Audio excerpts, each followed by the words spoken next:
Assalamu alaikum everyone. First of all, can anyone confirm, am I audible to you?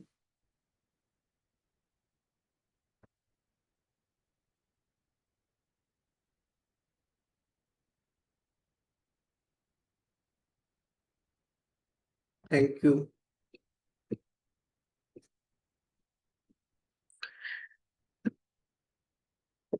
तो अभी तक आप लोगों ने इस प्लेटफॉर्म से मल्टीपल लेक्चर्स लिए होंगे concerning general knowledge paper, English, Urdu. Now comes what I presume one of the most important paper of this particular exam, जो कि 4 पेपर्स पे मुश्तमिल है। और this particular exam paper is regarding cooperatives. Overall brief introduction कुछ के साथ मेरा पहले इंट्रोडक्शन हुआ होगा ओरिएंटेशन सेशन में। I am Hafiz Mohammad Ishan Manzoor. I served as assistant registrar cooperative societies. Currently, I am serving Government of the Punjab as a Provincial Management Service Officer. Or overall, I am in the service of Government of Punjab for over 5 years. इसमें मैं जो हूँ assistant registrar cooperative societies जो 2020 में आया था, उसमें I scored 3rd position overall. हमारे पास 12 सीट्स थी, तो उसकी मैं डिटेलिंग आपके साथ अभी बताता हूँ। अगर मैं अपने coming to this Punjab Public Service Commission, आपके सामने रिजल्ट है। 12 लोगों का एग्ज़ाम था, जिसमें तकरीबन 10,000 प्लस जो एप्लीकेंट्स थे वो अपील हुए कैंडिडेट्स, और 196 qualifies for the first initial stage, जिसमें उन्होंने रिटन क्वालिफाई किया। उसके बाद 196 में से जो वो करते हैं साइकोलॉजिकल असेसमेंट करते हैं, वो वाला असेसमेंट हुई, और लास्टली इंटरव्यू और फिर फाइनल सिलेक्शन।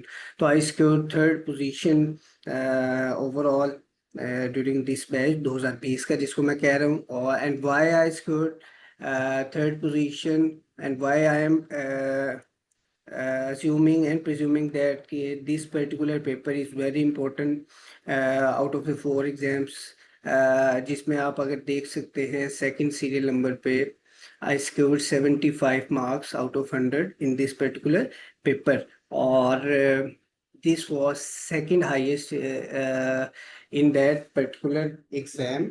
और जो पेपर था, और जो फर्स्ट जिन्होंने लिया था वो 78 थे, और वो that guy still he is working in cooperatives department. वो already he was previously, before joining as assistant registrar, he was serving as inspector in the same department, so he has base knowledge of the cooperatives department, its working, and the acts and the rules governing the department. Having said that, I still got second position particularly in that particular exam. तो इसकी वजह से, end of course के Pakistan studies या general knowledge का जो component है उसकी वजह से भी मुझे बड़ा एज हुआ। एंड ओवरऑल उसके बाद इंटरव्यू में भी अगर I score good, overall my merit was 3। इस लिहाज से जो ये पर्टिकुलर एग्जाम है कोऑपरेटिव्स का, it is very very important considering your allocation. तो मैं बता रहा था कि 196 क्वालिफाई किया, और 196 में से भी अल्टीमेटली 12 जो एलोकेट हुए, and I was lucky enough to be part of that 12। अब एज ए प्रोटोकॉल मैं आप लोगों को इनिशियली शुरू में ही गाइड कर दूं कि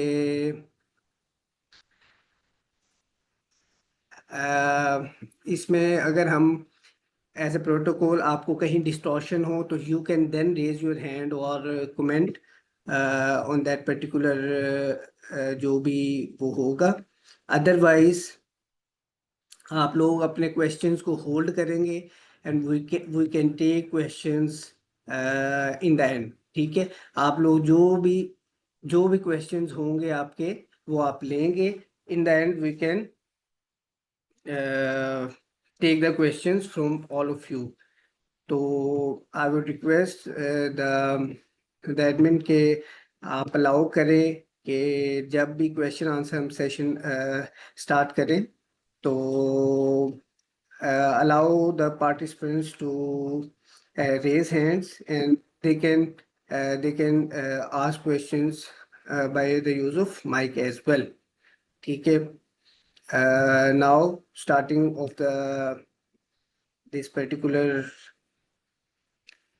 एग्जाम, तो हिस्ट्री इसके ओवरऑल जो है अगर हम देखें इसमें 4 कंपोनेंट है कोऑपरेटिव्स के पेपर में. कोऑपरेटिव्स के पेपर में total 4 component. One is history of cooperative movement. Second is the Cooperative Societies Act 1925. Third is Cooperative Societies Rules 1927. And the last is Cooperatives Today. And the first two, history of cooperative movement and Act जो है ये that comprises nearly 60 to 65% of the paper. और जो बाकी 2 parts हैं वो तकरीबन कह लें कि 30 to 35% वो उन पे comprise करते हैं. तो ओवरऑल मैंने कहा कि 4 इसके कंपोनेंट हैं. History of cooperative movement is number 1. You can note it down, and the lectures will also be provided. I request admin to provide recorded lectures to the students as well. History of cooperative movement is number 1 topic. Second is the Cooperative Societies Act 1925. Then Cooperative Societies Rules 1927. And lastly, Cooperatives Today. तो ये 4 portions हैं. मैंने कहा जो पहले 2 portions हैं history of cooperative movement and cooperative societies act, ये जो हैं ये कंप्राइज करते हैं nearly 60 to 65%. It may be around 62%, 63%, 65% तक आ सकते हैं, इवन मोर. लेकिन ये 2 पिविटल हैं regarding overall syllabus. And the remaining the rules 1927 जो हैं या कोऑपरेटिव्स टुडे जो है वो वाला जो पोर्शन है वो कंप्राइज करता है नियरली 30 to 35%. तो इस तरह हमारे 100 मार्क्स हो जाएंगे.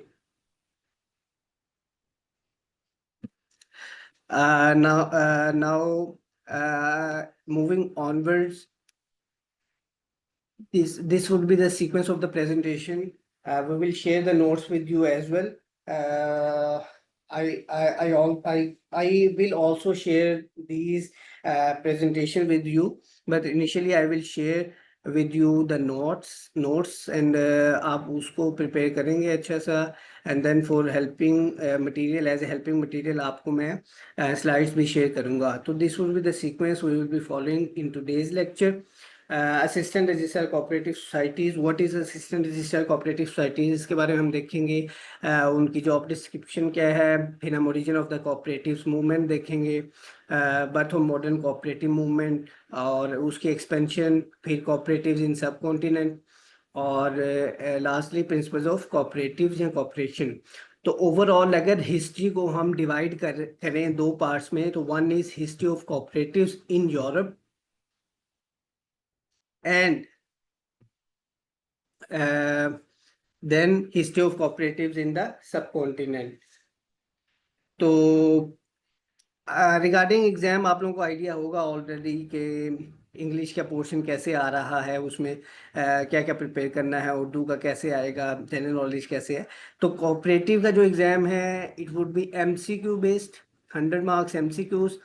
इसमें नेगेटिव मार्किंग का भी फैक्टर होता है जैसे जनरल नॉलेज के एग्जाम में होता है. आप लोगों में से बहुत से कैंडिडेट्स होंगे जो already they are preparing for other exams as well, तो उनको they are well aware of the fact कि किस तरह 1 पेपर एग्जाम कंडक्ट कर रहा है PPSC या FPSC. तो PPSC के रूल के मुताबिक इसमें नेगेटिव मार्किंग भी हो सकती है. And negative marking what percentage, routine में 0.25 होती है, लेकिन PPSC कैन डिसाइड कि वो 0.5 भी हो सकती है, तो वो आपने इंस्ट्रक्शंस देखनी है available on the exam paper. ठीक है, तो 4 पेपर हैं एज ए प्रैक्टिस, वो इन एग्जाम को 2 दिनों में कवर करते हैं। पहले 2 दिन में सॉरी पहले दिन में दो जो डिस्क्रिप्टिव पार्ट हैं जिसमें इंग्लिश एंड उर्दू है वो कवर करेंगे, और जो सेकंड डे है उसमें जनरल नॉलेज का पोर्शन और कोऑपरेटिव्स का एग्जाम भी कवर होगा। इसमें चूंकि ये एक स्पेसिफिक एग्जाम के रिलेटेड है ये कोऑपरेटिव का पेपर, तो ये इसमें मार्केट में इजीली अवेलेबल नहीं होते इसके पास पेपर्स। लेकिन हमने ये किया है कि हमने कुछ रिप्रोड्यूस्ड पास पेपर्स हैं वो आप लोगों से शेयर करेंगे, specifically compiled for you students, तो वो आप लोगों को शेयर कर दिए जाएंगे। तो now moving onwards on on the lecture, अगर हम आगे देखें कि असिस्टेंट रजिस्ट्रार कोऑपरेटिव सोसाइटीज़ क्या है, तो assistant registrar cooperative society is a BS17 post है। इसमें प्रमोशन लाइन है आगे। आप इंडक्ट होते हैं BS17 में, तो you will be promoted to circle registrar जिसका ग्रेड BS18 है, then promotion to joint registrar and lastly to registrar. Highest post of the cooperatives जो है वो रजिस्ट्रार है जो कि BS20 में है। तो हम अगर देखें कि what are the perks and privileges of this particular post, तो उसमें this is a gazetted post, handsome salary package है, तकरीबन 1 लाख के करीब इसकी सैलरी होगी। सैलरी के अलावा एक्स्ट्रा बेनिफिट ये है कि जो भी आप रिकवर करेंगे अमाउंट फ्रॉम द डिफ़ॉल्टर्स, उसमें से आपका परसेंटेज होता है जो अंडर द रूल्स है। फिर इसमें आप लोगों के पास ट्रैवलिंग अलाउंस और डेली अलाउंस की भी ऑप्शन होती है, और एट टाइम्स आप लोगों का जब इस तरह टूर प्रोग्राम आता है उसमें आप लोग इससे आप लोगों को एंटरटेन किया जा सकता है। एंड लास्टली ऑनरेडियम भी एक एडिशनल बेनिफिट है। तो ये असिस्टेंट रजिस्ट्रार कोऑपरेटिव सोसाइटी से एसोसिएटेड जो पर्क्स थे, प्रिविलेजेस थे, what the post is about, तो ये था। अब अगर हम इसमें आगे चलें कि ये सॉरी आप लोगों को मैं दिखा चुका, और job description, what is JD of assistant register cooperatives, as I earlier stated that कि it is a BS17 post.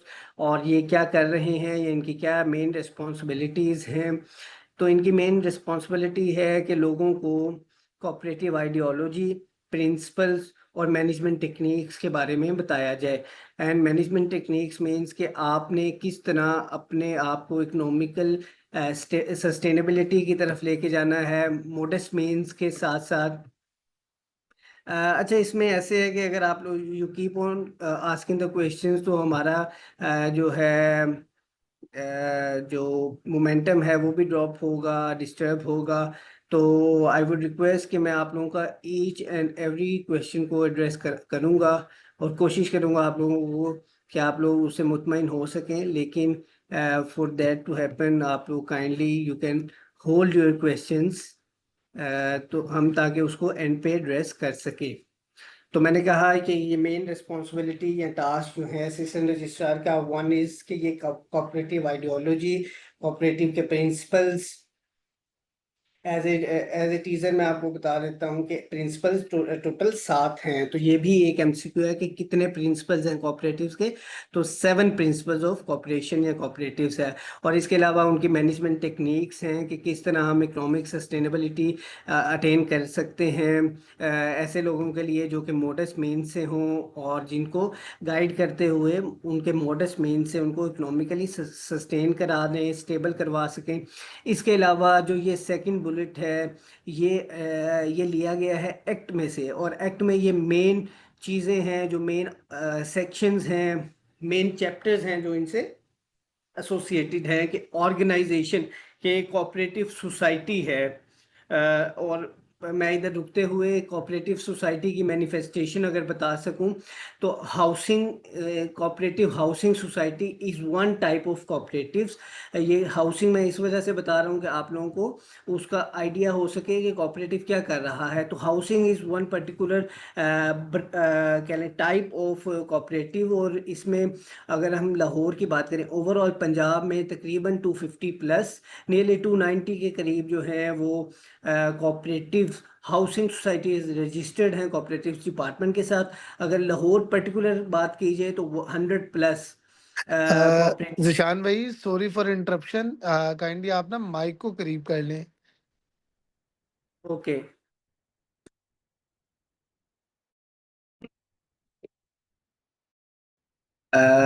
कमर अब चेक करेंगे आप? Now it's better. जी अब ठीक है। जी ठीक है। अगर कोई ड्यूरिंग द कोर्स भी कोई इस तरह की इंटरप्शन होती है, हिंड्रेंस होती है, यू कैन आस्क।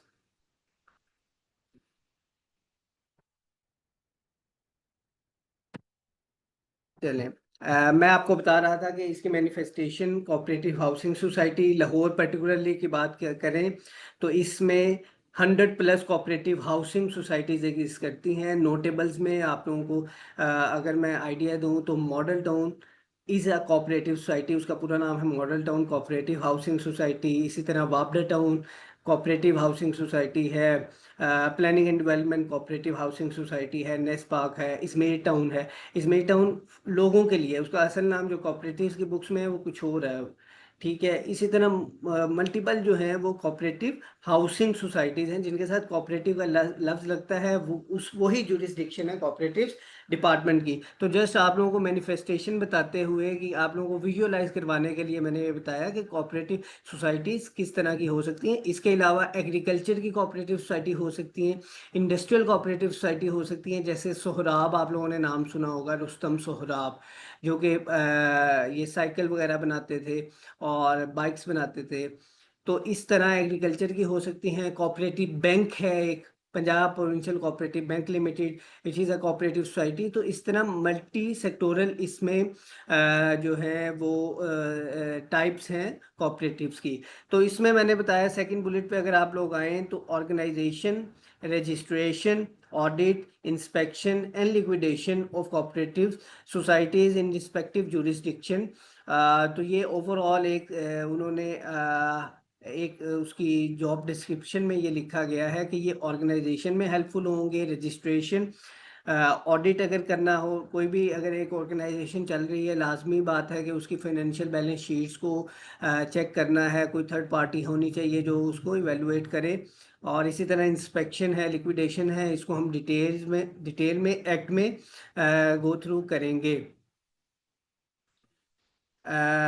इसके अलावा क्या है, to adjudicate upon the matters relating to the affairs of cooperative societies under the act. ये ये आप लोगों ने तंग आ जाना है मेरे से कि ये आप बार बार कोऑपरेटिव एक्ट 1925, कोऑपरेटिव रूल्स 1927 कह रहे हैं। इसका भी पर्पस है, एग्जाम में आ सकता है कि cooperative is governed by one of the following. तो उसमें कोऑपरेटिव एक्ट लिखा हो सकता है, रूल्स लिखा हो सकता है, बोथ ऑफ मतलब बोथ वाली ऑप्शन हो सकती है।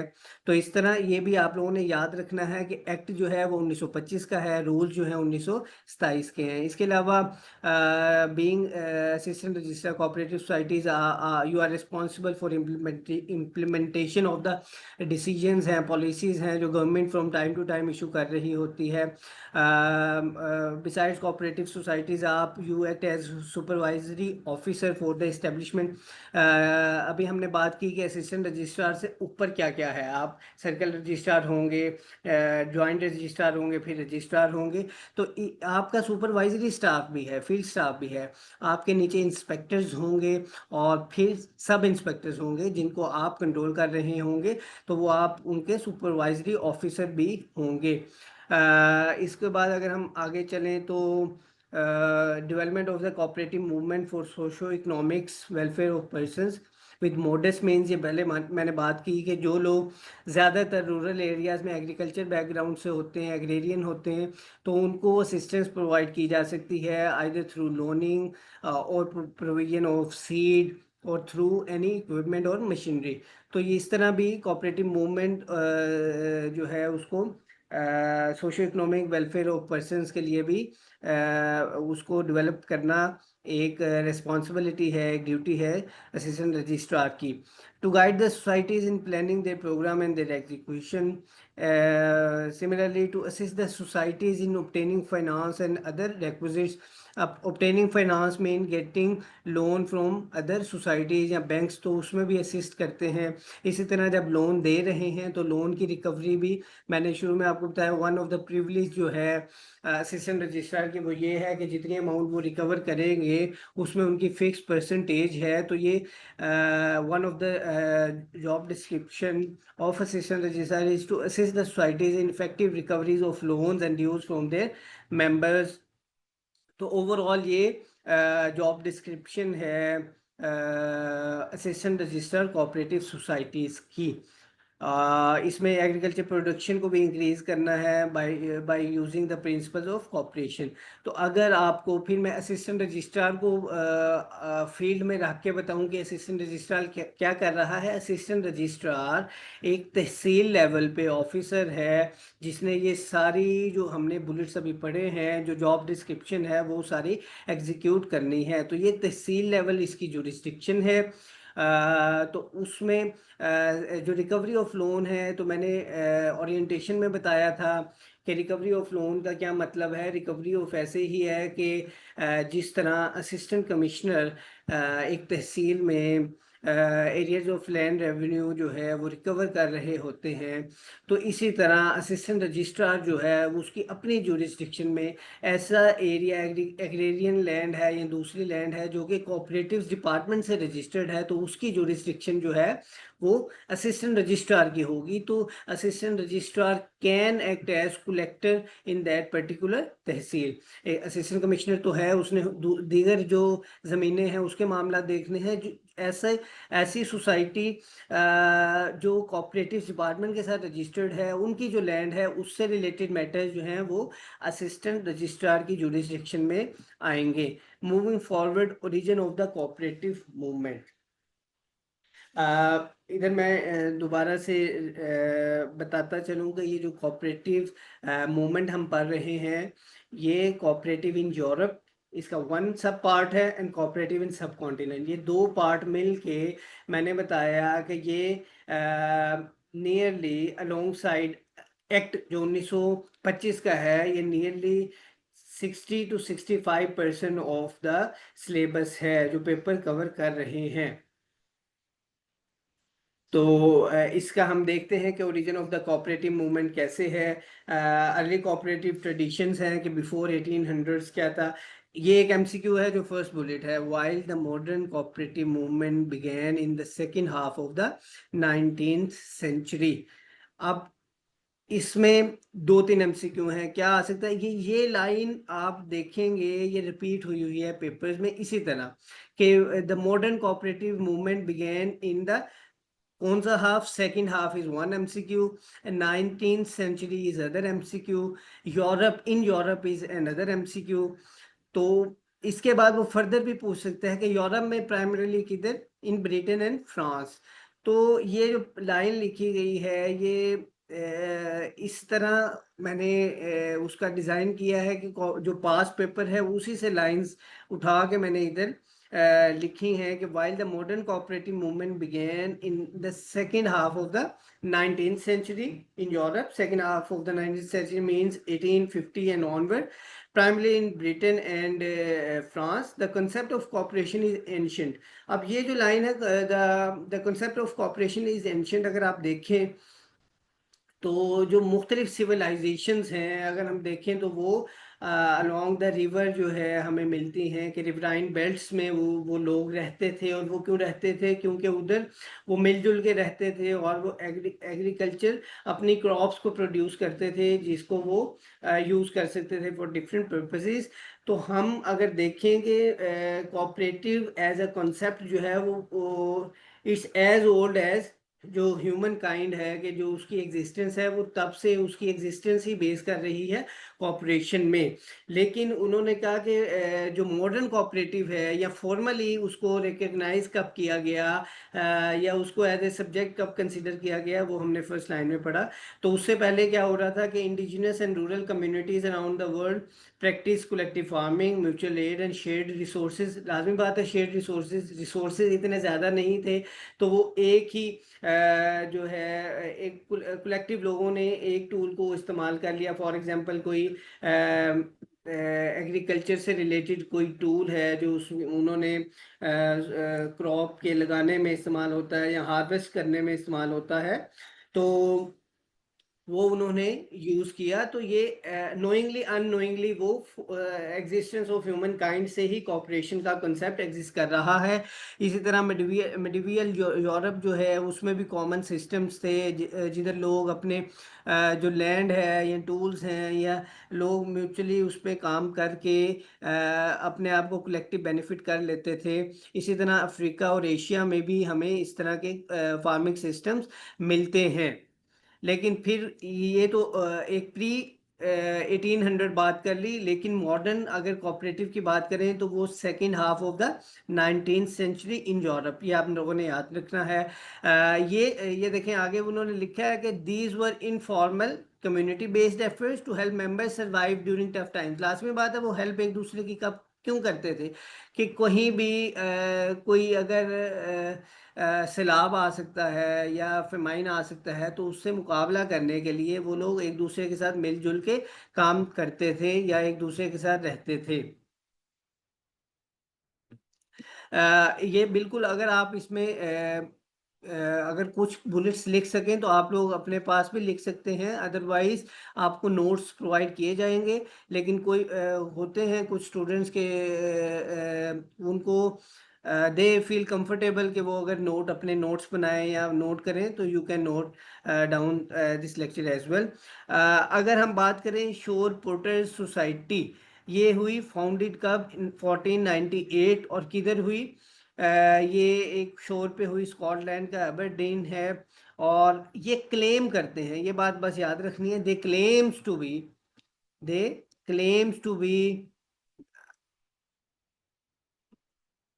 they claims to be the first world oldest known cooperative originally formed by the port workers। वो क्या करते थे, वो जो पोर्ट पे मुख्तलिफ लोडिंग अनलोडिंग और इस तरह का काम करते थे कलेक्टिव एफर्ट करते हुए। तो ये स्टिल ये आज भी एग्जिस्ट कर रही है। लेकिन इसके साथ जब भी आएगा तो ये दे क्लेम टू बी, इनको रिकॉग्नाइज आज तो हम कर रहे हैं, लेकिन इसके साथ जब भी वर्ड अगर एग्जामिनर देगा तो क्लेम आएगा।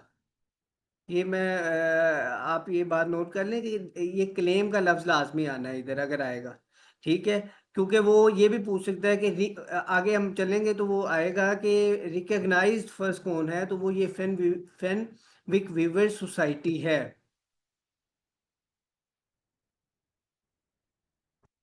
फेनविक वीवर सोसाइटी 1761 स्कॉटलैंड। हमने इससे पहले पढ़ा कि बिफोर 1800 की किस तरह का कॉपरेशन का कॉन्सेप्ट था, कॉपरेटिव लोग क्या क्या कर रहे थे, कैसे एक दूसरे के साथ in the form of communities रह रहे थे, और ड्यूरिंग टफ टाइम्स वो एक दूसरे के लिए असिस्टेंस प्रोवाइड कर रहे थे। तो अब हम देखें फेनविक वीवर सोसाइटी 1761 स्कॉटलैंड, तो इसको रिकॉग्नाइज किया जाता है as one of the first recorded cooperatives in the world.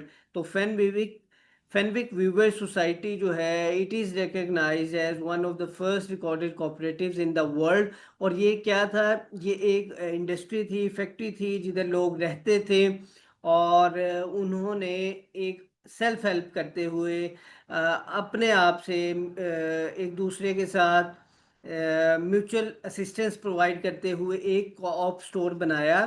For example एक ऐसा स्टोर जिधर वो बल्क में मटेरियल ले आते थे। मटेरियल कौन सा, जो कि डेली यूजेबल आइटम्स थे उनकी, वो पेरिशेबल आइटम होती है, वो जैसे ओट मील हो सकती हैं, और इसी तरह ब्रेड वगैरह है, वो परचेज करते थे किसके लिए, अपने मेंबर्स के लिए, ताकि उनको जब बल्क में कोई चीज़ लेते हैं तो वो रीजनेबल इकोनॉमी ऑफ स्केल का रूल है कि वो रीजनेबल अमाउंट में मिलती है, तो उनको एट डिस्काउंटेड रेट वो मिल जाता था। तो फेनविक वीवर सोसाइटी ऐसे वीवर्स थे जो उस टाइम पे, अब लाजमी बात है कि 1761 में ना हाथ से वो लोग बनाते थे ना धागा, लूम्स का कंसेप्ट नहीं था, मशीन्स नहीं थी, इंडस्ट्रियल रेवोल्यूशन अभी नहीं थी। तो उस टाइम पे उन वीवर्स ने क्या किया, एक म्यूचुअल एड और कलेक्टिव परचेजिंग कर ली, और जो पेरिशेबल आइटम्स हैं, डेली यूजेबल आइटम्स हैं, उनको एक स्टोर की फॉर्म में, मतलब एक स्टोर में कलेक्ट कर लिया ताकि लोगों को रीजनेबल रेट्स में मुहैया हों। तो उन्होंने एक कंज्यूमर कोऑप स्टोर बना लिया।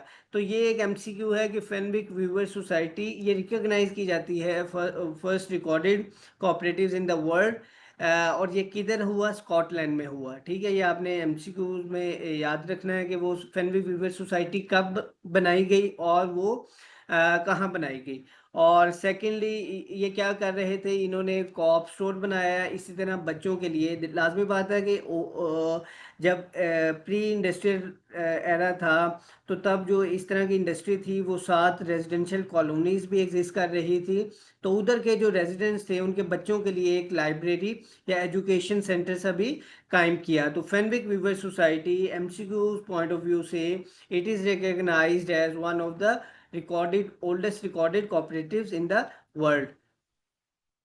अगर हम आगे चलें तो इसमें during the course moving onwards, क्योंकि हम हिस्ट्री में जा रहे हैं, तो रॉबर्ट ओवन का नाम आता है।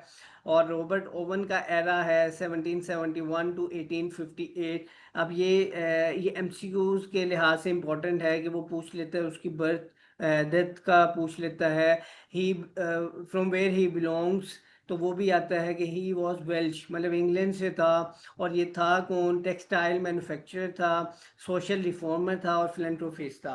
तो ये एमसीक्यूज के लिहाज से ये ऐसे आया हुआ है पास पेपर में कि Robert Owen was dash textile manufacturer to Welsh. Welsh आपने इंग्लैंड का लाजमी याद रखना है, इसकी डेट ऑफ बर्थ भी आई हुई है।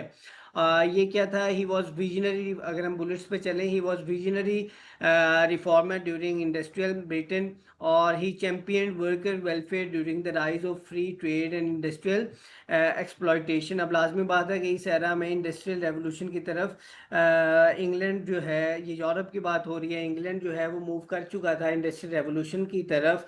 तो इसने ड्यूरिंग दैट जिधर लोगों के लिए जॉब जो हैं वो कम होना शुरू हो गई और देवर एक्सप्लॉइटेड और उनकी वेजेस कम थी, तो he came as a survivor for the people at that time. तो he champion worker welfare during the rise of free trade and industrial exploitation. और इसने क्या किया, ही वॉज स्ट्रॉन्ग वोकल, और he was vocal in addressing inequality through reform. और वो उसका ख्याल था कि रिफॉर्म होनी चाहिए रेवोल्यूशन की बजाय। तो ये उसने रिफॉर्म की तरफ गए रेवोल्यूशन की बजाय, उसका ये कंसेप्ट था। और उसने ये एक और एमसीक्यू है जो मेन सेकंड बुलेट है कि Robert Owen purchase the New Lanark mill in Scotland from David Dale. अब ये एमसीक्यू पास में आया हुआ है कि उसकी मिल का नाम क्या था, वो किधर थी, और उसने किससे परचेज की। तो इसको मैंने फ्रेम इस तरह किया है कि एक बुलेट में आप लोगों के एमसीक्यूज मैक्सिमम कवर हो जाएं। तो इसमें रॉबर्ट ओवन ने न्यू लानार्क मिल जो है वो स्कॉटलैंड में परचेज की, किससे की, डेविड डेल से।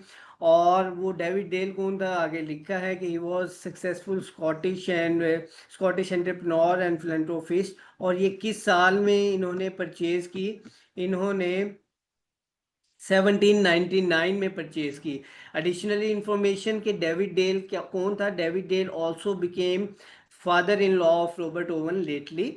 तो ये भी में भी वो एग्जामिनर को अगर रॉबर्ट ओवन इतना पसंद हो तो वो ये वाला पार्ट भी पूछ सकता है। तो डेविड डेल से उसने परचेज किया, and David Dale have stated earlier कि वो ही later became father in law of Robert Owen as well.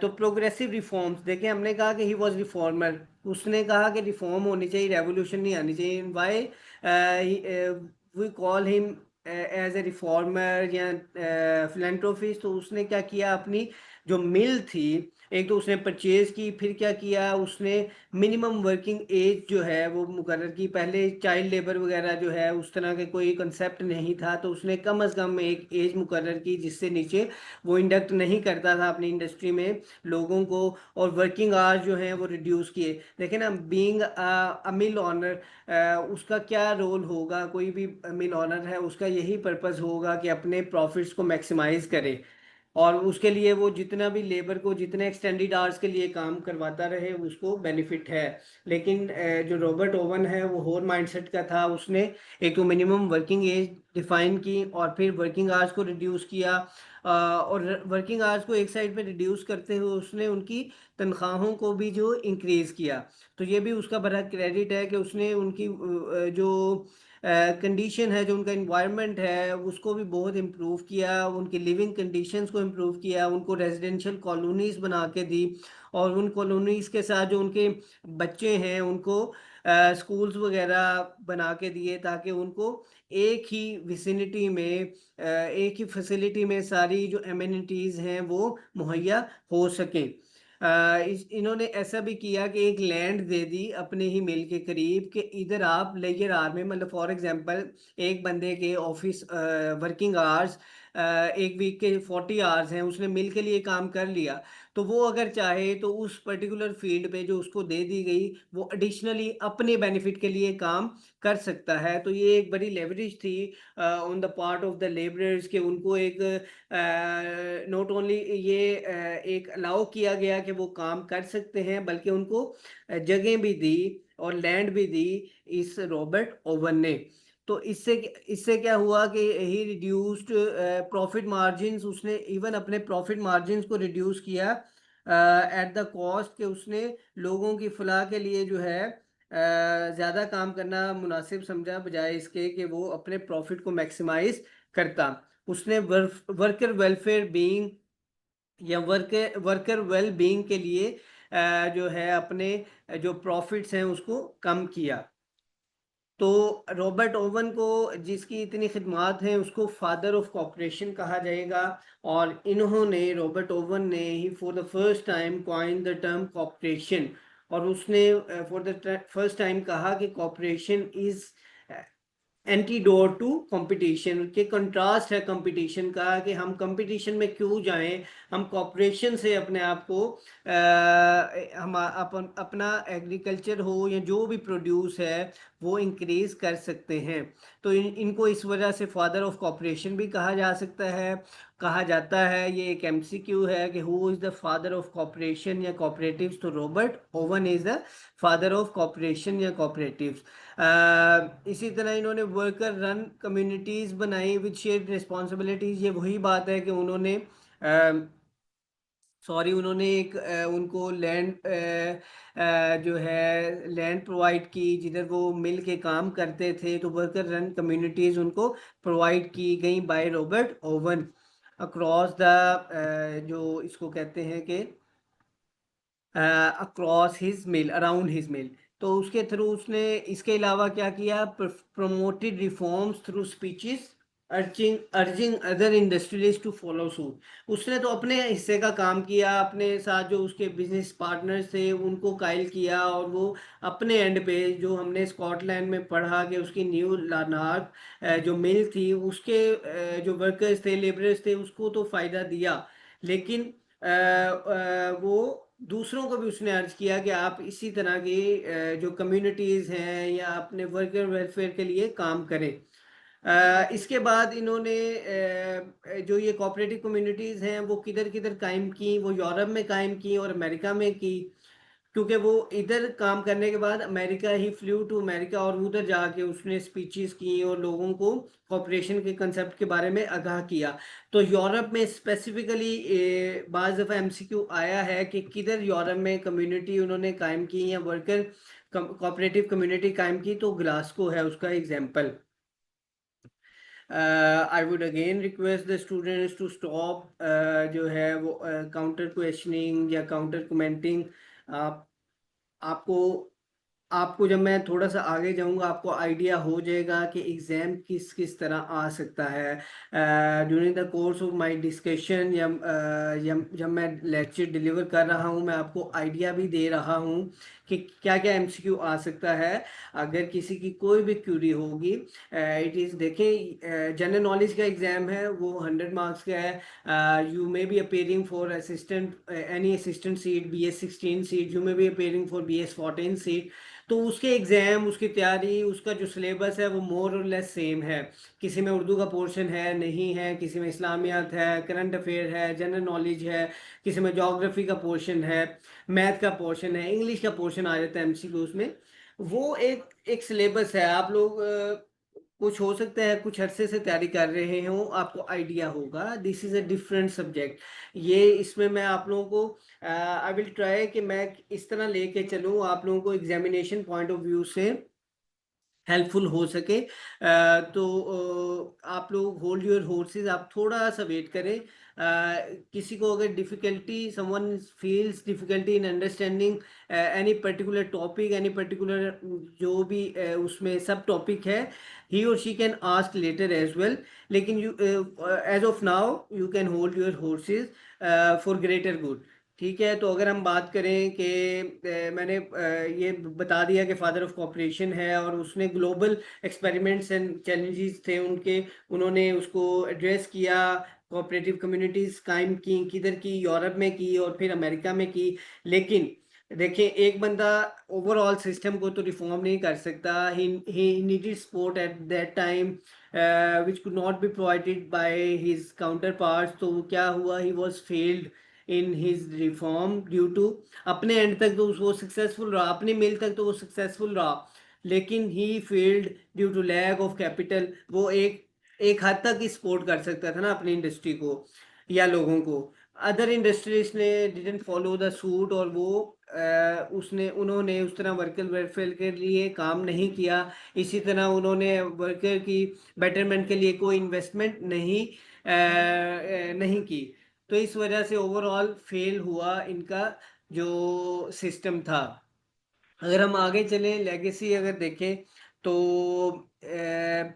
He believed, उसका ख्याल था कि जो मीन्स ऑफ प्रोडक्शन हैं वो इक्वली एक्सेसिबल हों और तमाम के लिए।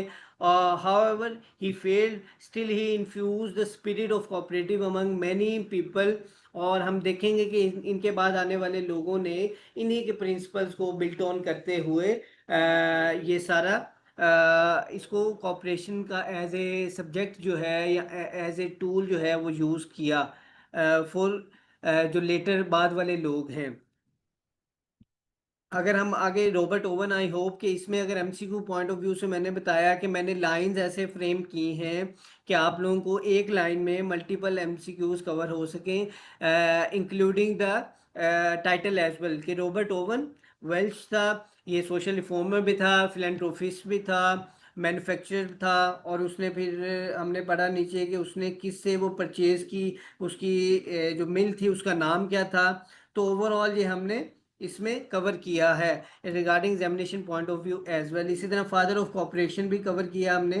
तो आई होप कि आप लोग you are on board with me, और still if you have some question you can hold it for later के, जब हम एक सेशन रखेंगे जिसमें आप लोग आसानी से जो है मेरे से पूछ सकेंगे।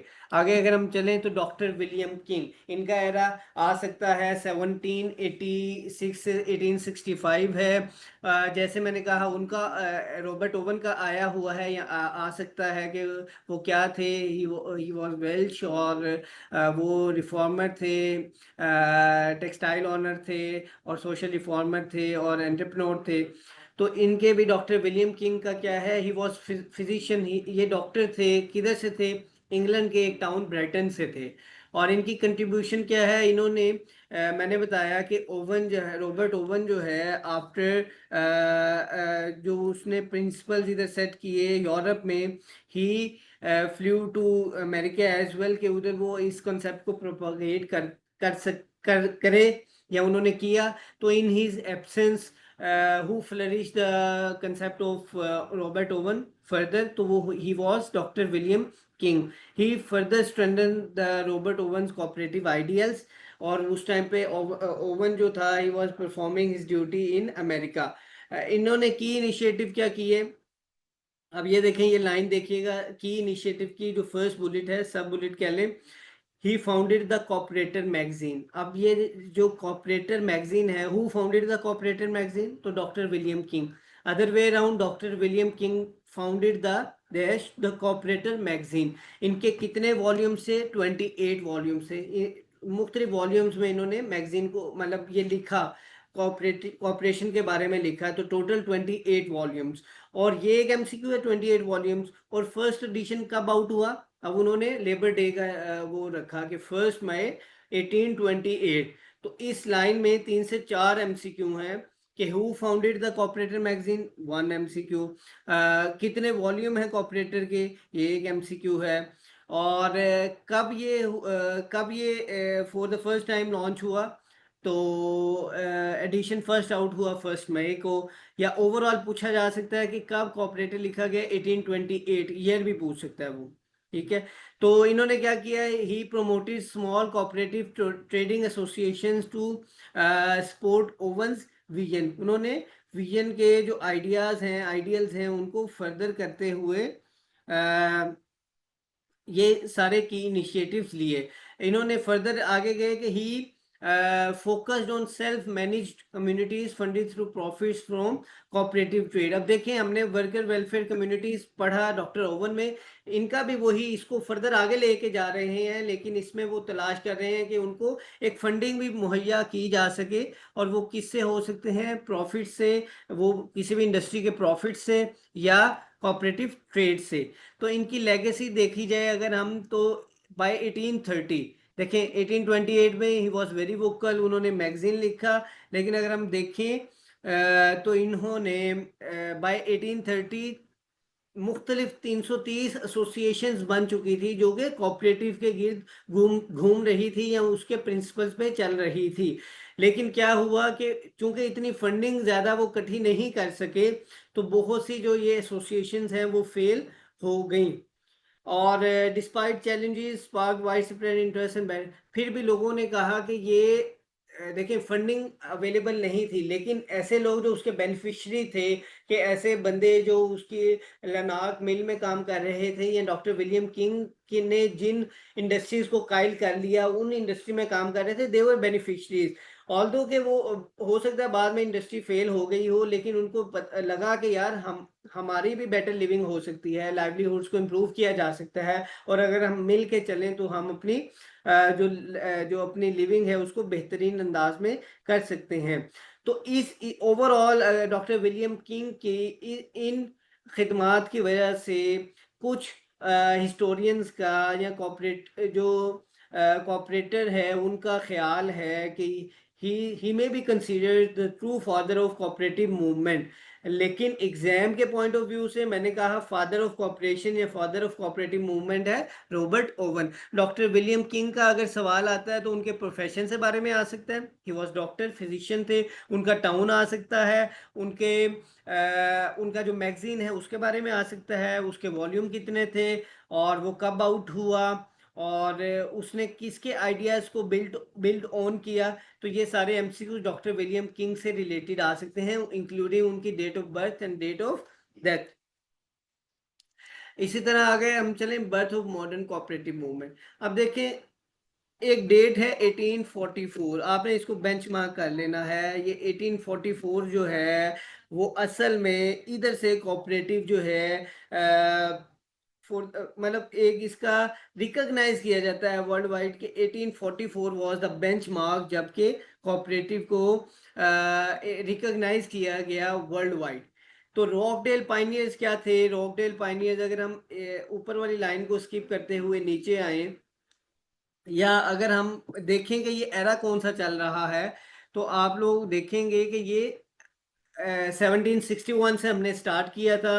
रॉबर्ट ओवन पढ़ा, डॉक्टर विलियम किंग पढ़ा। साइड बाय साइड आप लोग देखें तो इंडस्ट्रियल रेवोल्यूशन चल रही है। और जो इकोनॉमिक कंडीशंस है इंडस्ट्रियल रेवोल्यूशन से पहले अगर देखें तो किस तरह की थी। इंग्लैंड जो था एग्रीकल्चर सोसाइटी था बिफोर द जो इंडस्ट्रियल रेवोल्यूशन है। और अगर इंडस्ट्री कहीं थी भी तो वो किस पर्पस के लिए थी। It was very small scale. और वो क्या कर रही थी, वो ज़्यादातर सेल्फ मतलब हाथ से लोग काम कर रहे थे, जिसको दस्तकार कह सकते हैं या वीवर कह सकते हैं। तो ज़्यादातर लूम्स का कोई कॉन्सेप्ट नहीं था, हाथ से ही वो धागा वगैरह बनाते थे। तो इंडस्ट्री थी बट स्मॉल थी। और जो लोग हैं उनको क्या किया जाता था, उनको कोई इतनी ज़्यादा जो है उसका वो नहीं दिया जाता था। वर्कर्स की जो क्या लें सैलरीज थी वो इतनी बेहतर नहीं थी। और जो एग्रीकल्चर अगर कोई एग्रीकल्चर से एसोसिएटेड था तो उसको अपनी एग्रीकल्चर प्रोड्यूस को इंक्रीज करने के लिए लोन वगैरह चाहिए होते थे, जो कि अगर मिलते थे, पहले तो मिलते नहीं थे, मिलते थे तो हाई इंटरेस्ट रेट्स पे मिलते थे। तो ओवरऑल अगर कंडीशन हम देखें तो इट वाज वेरी अबिस्मल। तो इस तरह जो साइड बाय साइड हम देखें तो ये जो इंग्लैंड था वो एट दैट टाइम एग्रेरियन था।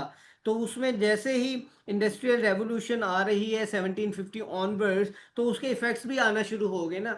अब इंडस्ट्रियल रेवोल्यूशन अगर इट ब्रिंग्स गुड ओवरऑल, लेकिन उसके साइड पे इफेक्ट्स भी थे। उसके क्या क्या इफेक्ट्स थे कि उन्होंने मशीन ने जो लेबर थी, मैनुअल लेबर थी, उसको रिप्लेस कर दिया, जिसके नतीजे में जो फैक्ट्रीज ज़्यादा सामने आ गई। एग्रीकल्चर से लोगों का ध्यान हट गया और लोगों का ध्यान हो गया कि वो गांवों से शहरों की तरफ जाना शुरू हो गए। इसी तरह जो क्या उसको कहते हैं रिच और जो पुअर है उसका गैप बढ़ता गया ना। कि अब इंडस्ट्रियलिस्ट आ रहे हैं, इंडस्ट्री स्टार्ट हो गई है। एक तो लोगों की नौकरियां चली गई इंडस्ट्री की वजह से, कि जिधर 10 बंदे काम कर रहे थे मशीन ने उनको रिप्लेस कर दिया, अब एक बंदा काम कर रहा है। वो एग्रीकल्चर से भी गए और वो उधर से नौकरी से भी गए। तो उस तरह रिच और पुअर का गैप बहुत ज़्यादा हो गया। और जो काम इंडस्ट्री में भी लोग कर रहे थे उनकी भी कंडीशंस इतनी बेहतर नहीं थी। तो इन इस ओवरऑल ये मैंने आपको एक बताया जो प्रेवलेंट कंडीशंस थी एट दैट टाइम 1750 ऑनवर्ड्स, जो इंडस्ट्रियल रेवोल्यूशन से पहले के क्या हालात थे और इंडस्ट्रियल रेवोल्यूशन ने क्या क्या किया। रिच और पुअर का गैप इन्हांस कर दिया और उसकी वजह से लोगों में रिजेंटमेंट आ गई ना, कि ये एक तो हम एग्रीकल्चर से भी हमें दूर कर दिया, फिर इंडस्ट्री से भी हमें निकाल दिया। तो रिच और पुअर का गैप इन्हांस हो गया। तो एक्सप्लॉयटेशन जब इस हद तक हुई तो क्या हुआ। अगर हम अब कॉन्टेक्स्ट पढ़ें, the industrial revolution and rise of capitalism brought massive economic changes but also. अब लाजमी बात है कि इकोनॉमिक तो प्रोग्रेस हुई, ओवरऑल जो बीइंग इंडस्ट्रियलिस्ट था उसको तो बहुत फ़ायदा हुआ। लेकिन इसमें क्या हुआ कि पॉवर्टी आ गई, उसके बाद अनएम्प्लॉयमेंट आई और एक्सप्लॉयटेशन हुई वर्कर्स की। तो इस ओवरऑल सिचुएशन में क्या हुआ, उन्होंने रॉकडेल एक इंग्लैंड में टाउन है और वो क्या चीज़ है, वो भी इसी तरह के टेक्सटाइल वर्कर्स थे। तो वो कितनी तादाद में थे, 28। अभी हमने कॉपरेटर में पढ़ा वो कितने वॉल्यूम्स में हुआ, 28। तो वो भी एमसीक्यू है, ये भी एमसीक्यू है कि जो पाइनियर्स थे वो कितने थे, दे वर 28 इन नंबर। और उन्होंने क्या किया, वो एक टेक्सटाइल वर्क में काम कर रहे थे इंडस्ट्री में। और उन्होंने €1 ईच उन्होंने एक पूल इन रिसोर्स किया कि सारे आप कलेक्टिव इक्वल कंट्रीब्यूशन करें, €1 ईच। और एक कोऑपरेटिव स्टोर जैसे फेनविक वीवर्स ने नियरली 80 ईयर्स बिफोर ये काम किया था। तो रॉकडेल जो पाइनियर्स थे उन्होंने भी इसको रेप्लिकेट करना चाहा और €1 ईच जो है कंट्रीब्यूट किया। किसके लिए, कि वो रोज़मर्रा अशिया जो हैं उनको वो प्रिजर्व कर लेते थे एक स्टोर में, बल्क में उसको परचेज कर लेते थे।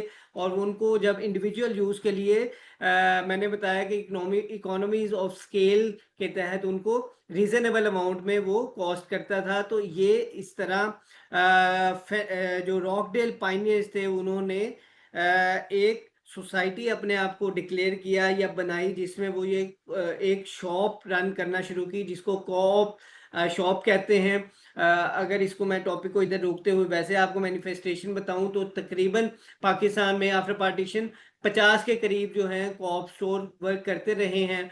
ओवर द टाइम गवर्नमेंट ने उस पे इतना फोकस नहीं किया, या कोऑपरेटिव डिपार्टमेंट ने, तो अभी भी वो एग्जिस्ट कर रहे हैं। One famous is co-op store of Model Town society. इसी तरह के तकरीबन 10-12 अभी भी एग्जिस्ट कर रहे हैं कोऑप स्टोर। उधर अगर आप कोई परचेज करें तो आपको रिजनेबल रेट्स में चीज मिल सकती है। तो अब coming back to the topic, तो उन्होंने एक शॉप बनाई जिसमें वो लोगों को, अपने जो मेंबर्स थे उनको एट इजी रेट्स जो है, नॉर्मल रेट्स, वो चीज़ें प्रोवाइड कर रहे थे।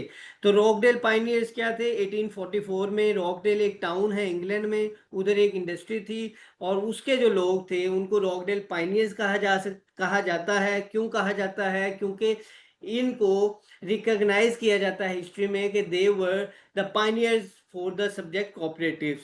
तो इन्होंने इसको अगर हम पढ़ें बुलेट को, the true starting point of modern cooperative movement is widely recognised as the formation of Rochdale society of equitable pioneers. अब इक्विटेबल क्या है? इक्विटेबल आप लोगों को पता लग गया, नीचे लिखा है कि उन्होंने इक्वल कंट्रीब्यूशन की थी। तो ये रॉकडेल क्या है? लैंकाशायर में एक प्लेस है, लैंकाशायर में, और वो ओवरऑल किधर है? इंग्लैंड में। तो इधर मल्टीपल एमसीक्यूज हैं एग्जामिनेशन पॉइंट ऑफ व्यू से। रॉकडेल पाइनियर्स, डेट क्या है? 1844, है किधर? इंग्लैंड में। कितने लोग थे? 28। और उन्होंने क्या किया? उन्होंने €1 कंट्रीब्यूशन की। तो ये ओवरऑल जो है ये एमसीक्यूज पॉइंट ऑफ व्यू से भी आप लोगों ने याद रखना है। तो बर्थ ऑफ मॉडर्न कोऑपरेटिव, अगर मैं इधर रुकते हुए आप लोगों को अभी एक रीकैप करूं कि हमने स्टार्ट किया हिस्ट्री ऑफ कोऑपरेटिव मूवमेंट, और अभी हम यूरोप में पढ़ रहे हैं। और हमने कहा था कि ये जो कोऑपरेटिव है ये फ्लरिश की, या कोऑपरेटिव मूवमेंट बिगेन हुई in the second half of the 19th century. और वो किधर से हुई? इंग्लैंड से हुई, या यूरोप से आप कहें। ब्रॉडली अगर हम करें और स्पेसिफाई करें तो इंग्लैंड एंड फ्रांस से इसका ओरिजिन होता है। उसके बाद अगर हमने देखा कि कौन सी सोसाइटी है वो क्लेम करती है कि वो फर्स्ट कोऑपरेटिव थी, तो वो हमने पढ़ा कि एबरडीन स्कॉटलैंड में जो पोर्टर्स थे उनको, दे कंसिडर देमसेल्व्स या they claim themselves to be the oldest known cooperatives today as well. और वो 1498 डेट थी। आगे अगर हम चलें तो हमने पढ़ा फेनविक वीवर सोसाइटी थी, जिनको रिकॉग्नाइज किया जाता है। फेनविक वीवर सोसाइटी को रिकॉग्नाइज किया जाता है कि वो एक as a first cooperative society उसको रिकॉग्नाइज किया जाता है। वो किधर हुई? 1761 में स्कॉटलैंड में हुई। और उन्होंने क्या किया था? उन्होंने एक लाइब्रेरी बनाई थी, और या एक स्टोर बनाया था अपने मेंबर्स के लिए। फिर इसी तरह हम रॉबर्ट ओवन की हमने फिलॉसफी देखी। वो कौन था? क्या किया उसने? मिल में अपने जो वर्कर्स हैं उनके लिए क्या फलाह के लिए काम किया? उसको फादर ऑफ कॉपरेशन क्यों कहा जाता है? और उसने अपनी जो कम्युनिटीज़ हैं वो किधर किधर बनाई थी? हमने पढ़ा कि वो यूरोप और अमेरिका में कायम की, और यूरोप में स्पेसिफिकली ग्लासगो में कायम की। ठीक है। तो ओवरऑल ये हमने अभी तक पढ़ा। उसके बाद हमने डॉक्टर विलियम किंग को पढ़ा, उनका द कॉपरेटर था। कब आया? 1828 में आया। कितने वॉल्यूम्स में आया? 28 वॉल्यूम्स में आया। और वो क्या थे? He was doctor by profession. और उसके बाद हमने रॉकडेल पाइनियर्स पे आ गए 1844। मैंने इसमें भी बताया कि आपने डेट्स याद रखनी है। अब birth of modern cooperative, why it consider to be revolutionary. उन्होंने देखें, they implemented clear principles no now known as Rochdale principles. आज भी रॉकडेल प्रिंसिपल जो हैं वो एग्जिस्ट करते हैं। ओवर टाइम उसमें इजाफा करते हुए आज हमने एज ए टीचर, मैंने आपको शुरू में बताया था कि वो 7 है।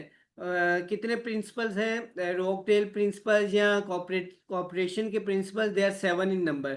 तो why it considered as revolutionary, या इससे पहले भी कुछ एफर्ट्स हुई। हमने पढ़ा कि 1830 तक 350 के करीब जो है वो सोसाइटीज़ हो गई थी या एसोसिएशंस हो गई थी, लेकिन they fail due to lack of funds वगैरह और बाकी मामला थे। लेकिन ये रेवोल्यूशनरी थी। इन्होंने सर्टेन प्रिंसिपल्स बनाए जिस पे बिल्ट ऑन किया, या जिनको कहते हैं in true letter and spirit impose भी किया। तो ये था कि वॉलंटरी एंड ओपन मेंबरशिप है, फिर डेमोक्रेटिक कंट्रोल था कि वन मेंबर वन वोट है, कोई भी जो है वो इसमें इक्वल है, तो उसकी राय जो है बराबर है। इसी तरह उन्होंने जो सरप्लस था वो मेंबर्स को डिस्ट्रीब्यूट करने का प्रिंसिपल रखा। और देखें कोऑपरेटिव को एज एजुकेशन एंड ट्रेनिंग लोगों को दी कि कोऑपरेशन किस तरह आपके लिए हेल्पफुल हो सकती है। तो ओवरऑल ये प्रिंसिपल्स थे जिनकी वजह से इसको रेवोल्यूशनरी कंसीडर किया जा सकता है या जाता है। और these principles became the foundation of cooperative values globally. Moving onward, expansion of the movement mid 1800s too early 1900s। अब रॉकडेल पाइनियर्स हो गया, अब आगे उसकी एक्सपेंशन है, या उनके काउंटर पार्ट्स में यूरोप में और क्या क्या चल रहा है। तो हम देखते हैं कि जर्मनी में क्रेडिट और रूरल कोऑपरेटिव जो है उसने फ्लरिश किया। तो जर्मनी से रिलेटेड दो मेन फिलोसफर्स हैं जिनका नाम आता है। वन इज हर्मन शुल्जे डेलिट्स, जो कि अर्बन, जिन्होंने अर्बन एरियाज में कोऑपरेटिव्स को फ्लरिश किया या कोऑपरेटिव सोसाइटीज़ का क्याम किया। और वो कब किया? 1852 में किया। अब ये एक एमसीक्यू है कि अर्बन एरिया में किस बंदे ने कोऑपरेटिव्स को फ्लरिश किया, तो ये हरमन स्कुल्जे डेलिट्स है, और ये 1852 में किया। ठीक है, ये इट्स अनदर एमसीक्यू। इसी तरह फ्रेडरिक विलियम राफाइसन, इन्होंने रूरल एरियाज में, रूरल कोऑपरेटिव्स में 1864 में फॉर द फर्स्ट टाइम जो है कोऑपरेटिव सोसाइटीज़ को या क्रेडिट सोसाइटीज़ को। अब क्रेडिट सोसाइटी क्या है जी? Credit society means a society जो कि लोगों को लोन प्रोवाइड कर सकती है, फाइनेंस दे सकती है। तो जर्मनी में अगर देखें हम पैरेलल, तो हरमन शुल्जे हैं जिन्होंने अर्बन एरियाज में इसको फ्लरिश किया, और फ्रेडरिक राफर्सन हैं जिन्होंने रूरल एरियाज में इसको कोऑपरेटिव सोसाइटी का क्याम अमल में लाए। और वो क्या कर रहे थे? The purpose was to help farmers and small producers, ताकि वो जो पॉवर्टी है या डेट है या जो उनका अनएंडिंग डेट है ना, देखें किसी ने कर्ज लिया, उसके बाद वो कर्ज वापस करने के पैसे नहीं है, उसमें इंटरेस्ट आ रहा है, इंटरेस्ट कंपाउंड इंटरेस्ट हो रहा है, तो वो तो कह लें कि उसका गुलाम ही बन जाता था ना, उससे इतने रिसोर्सेज नहीं होते थे कि वो उसको रीपे कर सके। तो इन्होंने फर्स्ट टाइम इजी इंस्टॉलमेंट्स पे क्रेडिट सोसाइटीज़ का क्याम अमल में लाते हुए जर्मनी में कोऑपरेटिव को फ्लरिश किया। तो जर्मनी से रिलेटेड ये दो नाम आते हैं, और इनके ये भी आते हैं कि रूरल एरियाज़ में किसने किया, अर्बन एरियाज़ में किसने किया, कौन कौन से ईयर में किया, तो इधर मैंने सारा लिख दिया है। इसी तरह फ्रांस, इटली और ये स्कैंडिनेवियन जो कंट्रीज़ हैं उसमें भी ओवर टाइम जो है वो फ्लरिश की। तो जिस तरह रॉबर्ट ओवन एक इम्पोर्टेंट कह रहे हैं हमारे पास रिफॉर्मर है इंग्लैंड के लिहाज से, तो चार्ल्स फॉरियर है जो कि फ्रेंच सोशल फिलोसफर है और कोऑपरेटर भी कहते हैं उसको। इन्होंने फ्रांस में इन सिमिलर लाइंस के, जिस तरह रॉबर्ट ओवन ने काम किया इंग्लैंड में, चार्ल्स फॉरियर ने सिमिलर नेचर का काम किया इन फ्रांस। तो एज एन असाइनमेंट आप लोग अगर नोट करें कि आपने इनका, चार्ल्स फॉरियर का जो बर्थ एंड डेथ जो है वो आपने नोट करना है और अपने पास नोट कर लेना है। आफ्टर सर्चिंग आप उसको सर्च करके इसको अपने पास नोट कर लेंगे। और इन्होंने क्या किया? He declared that the concern and cooperation are key, उसने कहा कि सोशल सक्सेस के लिए, कलेक्टिव सक्सेस के लिए या सोसाइटल अपलिफ्ट के लिए कंसर्न फॉर द कम्युनिटी और कॉपरेशन का जो कंसेप्शन है, ये this very conception is very pivotal. इसी तरह एग्रीकल्चर और कंज्यूमर और वर्क कॉप्स जो हैं ये फ्लरिश की स्कैंडिनेवियंस में, इटली में। और वो उनके टूल्स क्या थे? सेल्फ हेल्प थे, और एक दूसरे के साथ जज्बा बाहम सगाली था। एक और बात बताऊं कि कोऑपरेटिव जो वर्ड है ना, ये उर्दू में अगर हम देखें तो ये कोऑपरेटिव डिपार्टमेंट की उर्दू है महकमा इमदाद बाहमी, इमदाद मदद करना, बाहमी कलेक्टिव।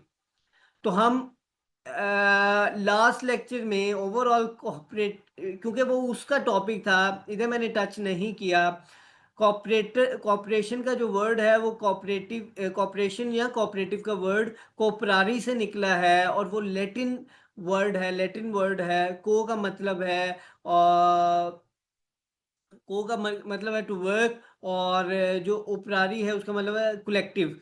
तो ओवरऑल ये कॉपरेशन या कॉपरेटिव का वर्ड जो है वो कोपरारी से निकला है, और वो उसका ओरिजिन लैटिन लैंग्वेज से है। तो ये हम लेटर इसको डिटेल में लास्ट लेक्चर में देखेंगे। जस्ट इधर मैंने एक तो उर्दू में आपको बताया कि कॉपरेशन का क्या मतलब है, या उर्दू में उसको क्या कह रहे हैं, महकमा इमदाद बाहमी। तो इसी तरह यूरोप के साथ साथ यूनाइटेड स्टेट्स और कनाडा में भी ये फ्लरिश किया ड्यूरिंग द सेम टाइम। और इसमें भी क्या हुआ कि फार्मर्स जो हैं उन्होंने डेयरी कॉप्स बना ली, रूरल क्रेडिट यूनियंस की तरफ वो चले गए। तो ओवरऑल यूनाइटेड स्टेट्स में भी और कनाडा में भी ये फ्लरिश करना शुरू किया ड्यूरिंग दैट पर्टिकुलर पीरियड। तो द ग्रांगे मूवमेंट इन यूएस जो है वो बड़ी फेमस है। इसकी डेट आ सकती है 1867 है। इसकी डिटेल की ज़रूरत नहीं है। ये एक फार्मर एसोसिएशन थी कि जैसे ऊपर लिखा कि ये फार्मर्स थे, उन्होंने dairy co-ops and rural credit unions बनाई। तो ग्रांगे मूवमेंट जो है या ग्रांज मूवमेंट जो है ये यूएस में हुई, 1867 में हुई। एक ये फार्मर एसोसिएशन थी। सिमिलरली कनाडा में भी इसी तरह के डेयरी फिशिंग और क्रेडिट यूनियंस के एक ग्रुप था, डेस जार्डिन्स ग्रुप, जो कि 1900 में आया। तो ओवरऑल ये अलोंग विद डेट्स जो हैं they can be ask in the examination as well. अगर हम आगे चलें तो एक्सपेंशन ऑफ मूवमेंट, अगर इसी तरह हम सारे कॉन्टिनेंट्स में देख रहे हैं, इंग्लैंड में देख लिया, यूरोप में अब देखा, फिर यूनाइटेड स्टेट्स में देखा। तो सिमिलर जो एग्जांपल है वो एशिया और अफ्रीका में भी मिलती है कि although there were colonial time as well, at that time as well. लेकिन उधर भी जो है कॉलोनियल इंट्रोड्यूस हुआ है, कॉलोनियल गवर्नर जो कॉलोनियल मास्टर्स थे उन्होंने during this particular period cooperative as a subject पे काम किया इन एरियाज में, एशिया और अफ्रीका में भी। अगर हम फर्दर आगे चलें तो इंटरनेशनल कोऑपरेटिव अलायंस, इसको अगर हम 20th सेंचुरी देखें, फॉर्मलाइजेशन एंड इंटरनेशनल कोऑपरेशन। और देखें अभी हमने पीछे पढ़ा था कि 1830 के करीब जो है तकरीबन 350 के करीब, 350 के करीब जो है वो एसोसिएशंस आ गई थी, लेकिन वो फ्लरिश नहीं कर सकी। मल्टीपल रीजंस थी। हमने कहा फंडिंग अवेलेबल नहीं थी, और रीजंस भी हो सकती हैं। और वन ऑफ दैट रीज़न में भी कि उनके पास कोई एक यूनिफाइड प्लेटफॉर्म नहीं था जिधर वो सारे लोग इकट्ठे हो के अपने कंसर्न्स को वॉइस कर सकें। तो इंटरनेशनल कोऑपरेटिव अलायंस ICA। अब एग्जामिनर ये भी पूछ सकता है कि what is ICA। ICA stands for what. नीचे अगर 3-4 ऑप्शंस हो, international cooperative alliance, international cooperative authority, international cooperative agency, तो आप लोग परेशान होने की बजाय इसको देख लें कि अलायंस है, इंटरनेशनल कोऑपरेटिव अलायंस। तो ICA जब भी आए उसका मतलब है इंटरनेशनल कोऑपरेटिव अलायंस। और कब फाउंड हुआ? 1895 में। ठीक है। अभी देखें 1761, पहली हमने सोसाइटी देखी 1498, फिर हमने बेंचमार्क देखा 1761। ड्यूरिंग दिस टाइम हमने इंडस्ट्रियल रेवोल्यूशन के इफेक्ट्स देखे, रॉबर्ट ओवन की राइटिंग्स देखी, उसकी फिलॉसफी को देखा। उसके बाद डॉक्टर विलियम किंग को हमने देखा। फ्रांस में अगर हम देखें तो चार्ल्स फोरियर को देखा। और उसके बाद जो जो मेन कह लेंगे बेंचमार्क था जिसको हम 1844 कहते हैं, रॉकडेल पायनियर्स। तो ओवरऑल हम सेंचुरी मतलब एक सेंचुरी आगे आ गए हैं, और 1844 गुजर गया है। अब सोसाइटी जो है वो फ्लरिश कर रही हैं under the principles of Rochdale pioneers, जिन्होंने एक प्रिंसिपल्स दिए जिसको रॉकडेल पायनियर्स प्रिंसिपल्स कहा जाता है, जिसकी वजह से बहुत सी जो एसोसिएशंस हैं वो फॉर्म हो गई और उनकी तादाद बढ़ती गई। तो over the period of 5 decades ये रियलाइज किया गया कि ये इनको एक एक प्लेटफॉर्म दिया जाए जिधर वो अपने जो कंसर्न है उसको वॉइस कर सकें। अ प्लेटफॉर्म में be provided to voice their concern so that जिधर वो जो भी उनकी एप्रीहेंशंस हैं उनको सामने लाया जाए, उस पर इम्प्रूवमेंट सजेशन। तो ओवरऑल एक cooperative experience, cooperative learning experience के तहत एक सोसाइटी को दूसरी सोसाइटी के एक्सपीरियंस के तहत फ़ायदा दिया जाए। तो ये एक अलायंस बना 1895 में। ये किधर फॉर्म हुआ? It was formed in London. और कब हुआ? During first international cooperative Congress. और कब हुआ? 1895 में। कितने रिप्रेजेंटेटिव थे? 200। मैं आप लोगों को इसको तोड़ तोड़ के इस वजह से बता रहा हूँ, ये each bold word is an MCQ. कि ICA formed in London, one MCQ. कब हुई? फर्स्ट इंटरनेशनल कोऑपरेटिव कांग्रेस में हुई। और कौन से साल में हुई? 1895 में हुई। कितने रिप्रेजेंटेटिव्स थे? तो वो भी इधर डिटेल बता दी। जो लोग इसमें नुमाया थे उसमें Argentina, Australia, Scandinavian countries, European countries. तो इस तरह के जो इवन यूएसए, इन्होंने पार्टिसिपेट किया और रियलाइज़ किया कि हम एक प्लेटफॉर्म से ना सिर्फ अपने आप को यूनाइट करें बल्कि म्यूचुअल हेल्प और सेल्फ हेल्प के तहत एक दूसरे को कोऑपरेशन के प्रिंसिपल्स में किसी की सक्सेस स्टोरी है, कोई पर्टिकुलर सक्सेसफुल कोऑपरेटिव सोसाइटी है, उसके जो प्रिंसिपल्स हैं उनको दूसरों तक आगाह करने का एक प्लेटफॉर्म था। What was the purpose? It was form to unite co-ops globally and promote their interest. लाजमी बात है कि उनको एक प्लेटफॉर्म प्रोवाइड किया गया जिधर वो सारे यकजा होके अपने इंटरेस्ट जो हैं उनको वो फ्लरिश कर सकें, प्रमोट कर सकें। इसी तरह it remains a leading voice for cooperatives world wide. Overall दुनिया में इंटरनेशनल जो कोऑपरेटिव अलायंस है उसकी एक एक एक उसका इमेज है ओवरऑल वर्ल्ड में। और उसको एज ए प्लेटफॉर्म या एज ए ऑर्गेनाइजेशन जो है रिकॉग्नाइज किया जाता है। इवन यूनाइटेड नेशंस भी इसको रिकॉग्नाइज कर रहा है। एक और एमसीक्यू है कि इंटरनेशनल कोऑपरेटिव अलायंस जो है उसका हेडक्वार्टर किधर है? ब्रसेल्स, बेल्जियम में। तो फॉर्म हुई थी लंदन में। और उसकी डिटेलिंग आ गई कब कब हुई, कितने कौन कौन से मेंबर रिप्रेजेंटेटिव्स थे, कितने रिप्रेजेंटेटिव्स थे। अमंग द नोटेबल्स ये लोग थे, मैंने बता दिया इधर। इसका पर्पस क्या था? अब इसका हेडक्वार्टर क्या है? एडिशनली इसमें मैं अगर आपको अपना इंटरव्यू एक्सपीरियंस बताऊं तो one of the examiner asked me about international cooperative alliance as well कि what is ICA, where it was form, where its headquarter now. तो ये इस ओवरऑल एक स्लाइड में आपको सारी इंफॉर्मेशन कंपैक्ट करके प्रोवाइड की गई है कि इंटरनेशनल कोऑपरेटिव अलायंस क्या है, कब बना, किन किन लोगों ने बनाया, किस जगह पे बना, और अब उसका जो हेडक्वार्टर है वो किधर है। तो आई होप कि ये आप लोग फॉलो कर रहे हैं। अगर हम आगे फर्दर चलें तो पोस्ट वर्ल्ड वॉर टू जो ग्रोथ है, देखें ना, हम आगे चलें 1895 है। उसके बाद अगर जो बीच का पीरियड है वो हम स्किप इस वजह से किया कि उसको हम सब कॉन्टिनेंट के पीरियड में कवर करेंगे। तो पोस्ट वर्ल्ड वॉर टू अगर आते हैं तो चूंकि कहीं भी जंग है वो इट हैज़ कहने के it direct havoc on the lives of the people, not only lives, their economies suffer, their infrastructure suffer। और ओवरऑल एक जो है इकोनॉमी जो है ऑन द डिक्लाइनिंग साइड होती है।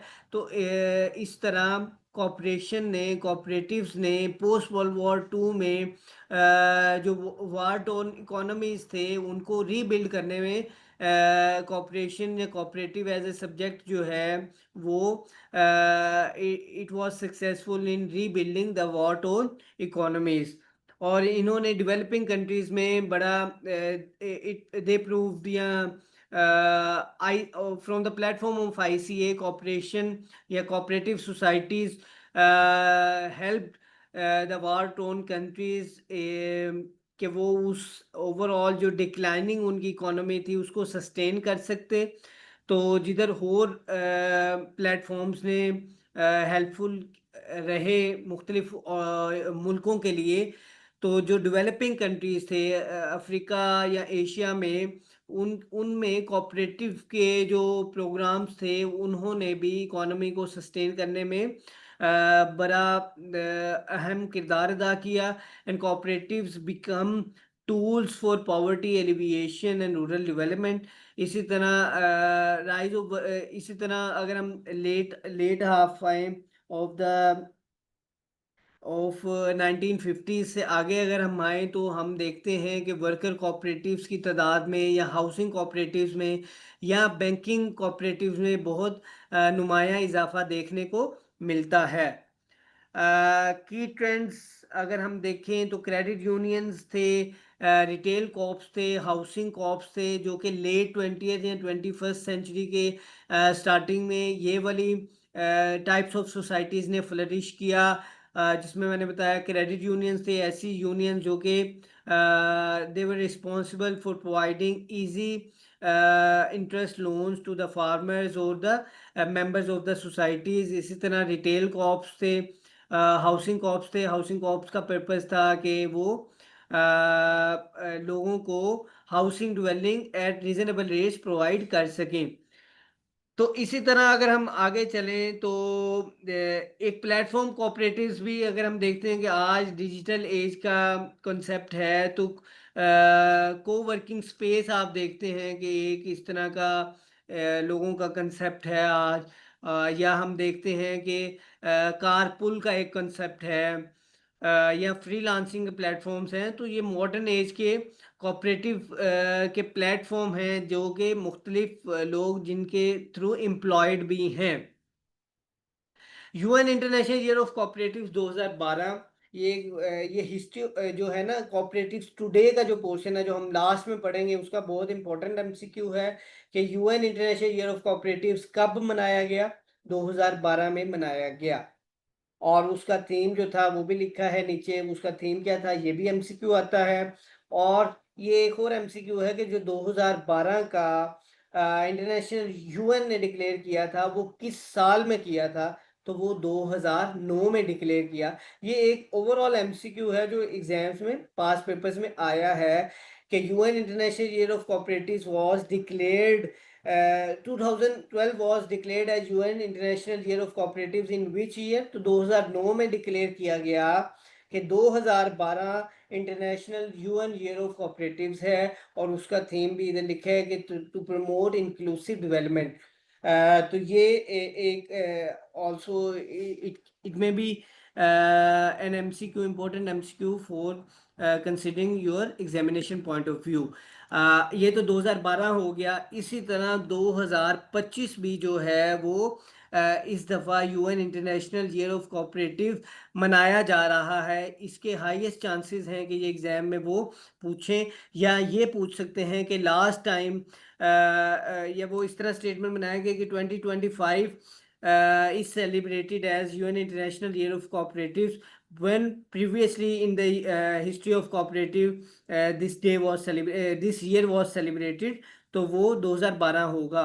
अदर वे अराउंड भी पूछ सकता है कि 2012 में for the first time UN international year of cooperative मनाया गया, अब कब मनाया जा रहा है या जाएगा, तो ये 2025 की भी ऑप्शन आ सकती है। इसका थीम आप लोगों ने बिल्कुल याद कर लेना है कि cooperatives build a better world. तो ये इसका थीम है 2025 वाले जो इंटरनेशनल ईयर है। और ये इनका स्लोगन ये है कि ये इसका ग्लोबल इम्पैक्ट आएगा। और जो ग्लोबल चैलेंजेस हैं जो कि आजकल अगर हम देखें, क्लाइमेट इज़ अ चैलेंज, ठीक है। तो इस तरह इकोनॉमिक डिस्पैरिटीज़ हैं, अगर जेंडर वाइज देखें तो ये ग्लोबल चैलेंजेस को हेल्पफुल रह सकता है। या इनका ये मोटिव है कि इसकी वजह से जो ग्लोबल चैलेंजेस हैं वो उनको नबर्द आजमा होने का या उनका सामना करने का मौका मिल सकता है।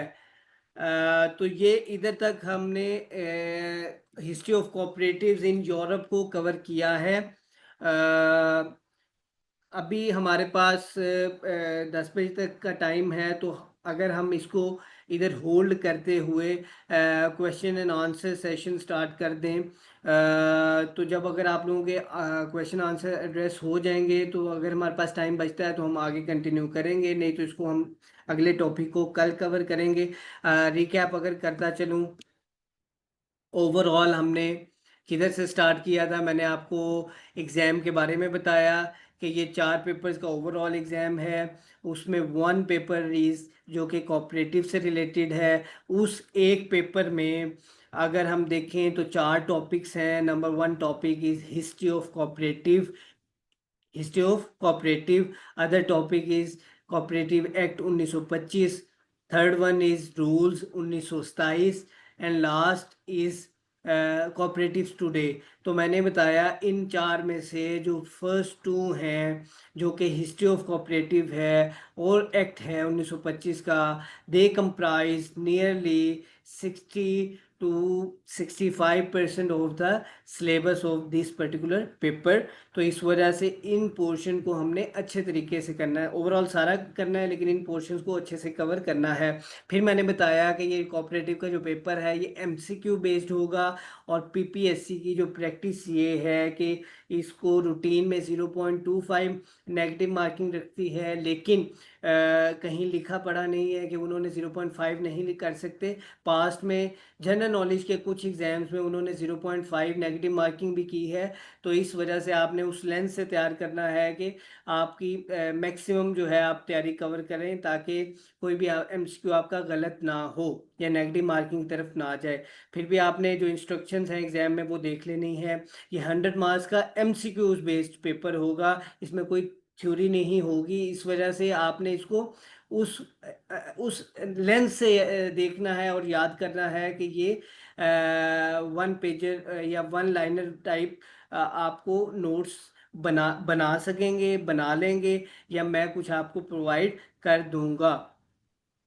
तो हमने ये सिलेबस के बारे में पढ़ लिया। फिर हमने कहा हिस्ट्री अगर कोऑपरेटिव एक टॉपिक है out of the 4 topics, 1 is history of cooperative, तो मैंने कहा था उसके 2 सब टॉपिक्स हैं। एक हिस्ट्री है ओवरऑल यूरोप में, और फिर एक हिस्ट्री है सब कॉन्टिनेंट में। आज हमने कवर की history of cooperative in Europe, और हमने देखा, हमने स्टार्ट ऐसे किया कि कॉपरेशन का जो एज ए कंसेप्ट है वो as old as the existence of humankind. और फिर हमने पढ़ा था कि चूंकि जो हमारे पास सिविलाइजेशंस हैं उनको हम देखते हैं कि वो रिवराइन बेल्ट्स में ज़्यादा फ्लरिश की, या अराउंड द रिवर्स वो एग्जिस्ट करती रही हैं। तो उधर कॉपरेशन का कंसेप्ट बड़ा कह लें कि हमें नज़र आता है, लेकिन वो नोइंगली अननोइंगली उसको कॉपरेशन एज ए कंसेप्ट को एक्चुअलाइज कर रहे थे। और वो हार्श जब भी इन्वायरमेंट आता था या हार्श कंडीशंस थी, उसमें सर्वाइवल के लिए कॉपरेशन को यूज़ करते थे।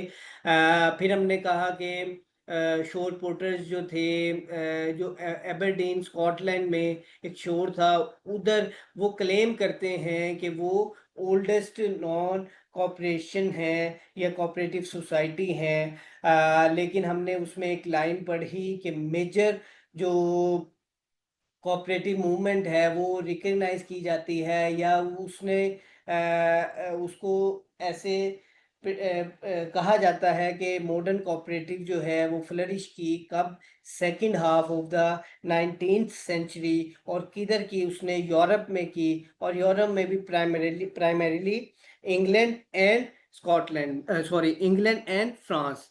ठीक है, तो ये एक एमसीक्यू था मैंने बताया। फिर उसके बाद फेनविक वीवर सोसाइटी एक टाइमलाइन है जिसमें 1761 में फेनविक वीवर्स किधर थे, वो स्कॉटलैंड में थे। उन्होंने वो एक इंडस्ट्री थी, उन्होंने अपने वर्कर्स के लिए एक कॉप सॉरी उन्होंने नहीं, वर्कर्स ने on their self help basis उन्होंने अपने लिए एक कॉप स्टोर बनाया, और अपने जो बच्चे थे उनके लिए एक लाइब्रेरी टाइप जिधर वो बुक्स को मुहैया करते थे बच्चों के लिए। तो उन्होंने 1761 में फेनविक वीवर सोसाइटी, फेनविक एक जगह है स्कॉटलैंड में, तो उधर इसको इसको रिकॉग्नाइज किया जाता है as the first non cooperatives, recognize किया जाता है। फिर हम आगे हमने रॉबर्ट ओवन के प्रिंसिपल्स देखे। रॉबर्ट ओवन कौन था? ही वॉज वेल्श, और वो वेल्स से था, और वो सोशल रिफॉर्मर था, एंटरप्रेन्योर था, फिलैंथ्रोपिस्ट था। और उसने कहा कि रेफॉर्मेशन जो है, जो रिफॉर्म्स हैं, उसकी तरफ जाना चाहिए, इन कंट्रास्ट टू रेवोल्यूशन, के हमने लोगों के साथ जो है वो लेके चलना है और रिफॉर्म की तरफ जाना है। उन्होंने डेविड डेल से, जो कि बाद में उनके फादर इन लॉ भी बने, उनसे न्यू लानार्क न्यू लानार्क जो है एक मिल, वो परचेज की, और वो 1799 में की। ठीक है, उसके मिल का नाम भी आ जाता है एमसीक्यू में, और किससे की ये भी आ जाता है। तो उन्होंने, रॉबर्ट ओवन ने एक मिल बनाई जिधर उसने वर्कर्स को उनकी जो मिनिमम एज डिफाइन की। मिनिमम एज के बाद उन्होंने वर्किंग कंडीशन को इम्प्रूव किया, वर्किंग आवर्स को कम किया, उनको एक कम्युनिटीज़ बनाने में हेल्पफुल रहे। उनको कहा कि आपके ये जब आप मिनिमम अपना थ्रेशोल्ड पूरा कर लें तो आपको ये लैंड प्रोवाइड की गई है जिधर आप एक्स्ट्रा टाइम में अपनी अपनी उसके लिए अपने कोई कोई भी जो क्रॉप है उसको वो कर सकते हैं, उगा सकते हैं फॉर ओन बेनिफिट। तो उसने उस तरह वर्कर कम्युनिटीज़ बनाई। उसके अलावा उन्होंने अपने प्रॉफिट को कम करते हुए लोगों की जो वर्किंग कंडीशन है उसको इम्प्रूव किया। इसी वजह से रॉबर्ट ओवन को फादर ऑफ कॉपरेशन भी कहा जाता है। और उन्होंने अपनी जो कह लें कि जो खिदमात थी, या अपनी जो स्पीचेस थी, या अपनी जो फिलॉसफी थी, वो ना सिर्फ इंग्लैंड तक रिस्ट्रिक्ट की, यूरोप में पूरा उसको फैलाया, और फिर यूके सॉरी यूएसए में भी उसको प्रोपागेट किया। उसकी सर्टन रीजंस थी कि उनकी लैक ऑफ इन्वेस्टमेंट थी, कोई और इंडस्ट्रियलिस्ट ने उनका साथ नहीं दिया, उनकी जो रिफॉर्म्स थी वो मंतकी अंजाम तक ना पहुंच सकी, क्योंकि और कोई काउंटर पार्ट नहीं था उनके साथ। इसी तरह पे डॉक्टर विलियम हमने देखा, he was doctor by profession, और वो ब्राइटन इंग्लैंड से थे। और उन्होंने द कॉपरेटर के नाम से एक मैगजीन लिखा, और वो मैगजीन 28 वॉल्यूम्स में था। कब लिखा? 1828 में लिखा, 1828। और फर्स्ट उसका एडिशन कब आउट हुआ? तो फर्स्ट में मैंने बताया था लेबर डे पे उन्होंने उसको उसको फर्स्ट जो उनका था वो पब्लिश किया मैगजीन, ये पीरियोडिकल जो था उनका। डॉक्टर विलियम किंग का हमने पढ़ा, date of birth date of death भी देखनी है। उसके बाद हमने रॉकडेल पाइनियर्स हमने या इन बिटवीन हमने देखा कि 1750 ऑनवर्ड्स इंग्लैंड के कैसे हालात थे। इनिशियली वो एग्रेरियन था, लेकिन एग्रीकल्चर जो फार्मर्स थे उनकी भी कंडीशंस इतनी अच्छी नहीं थी।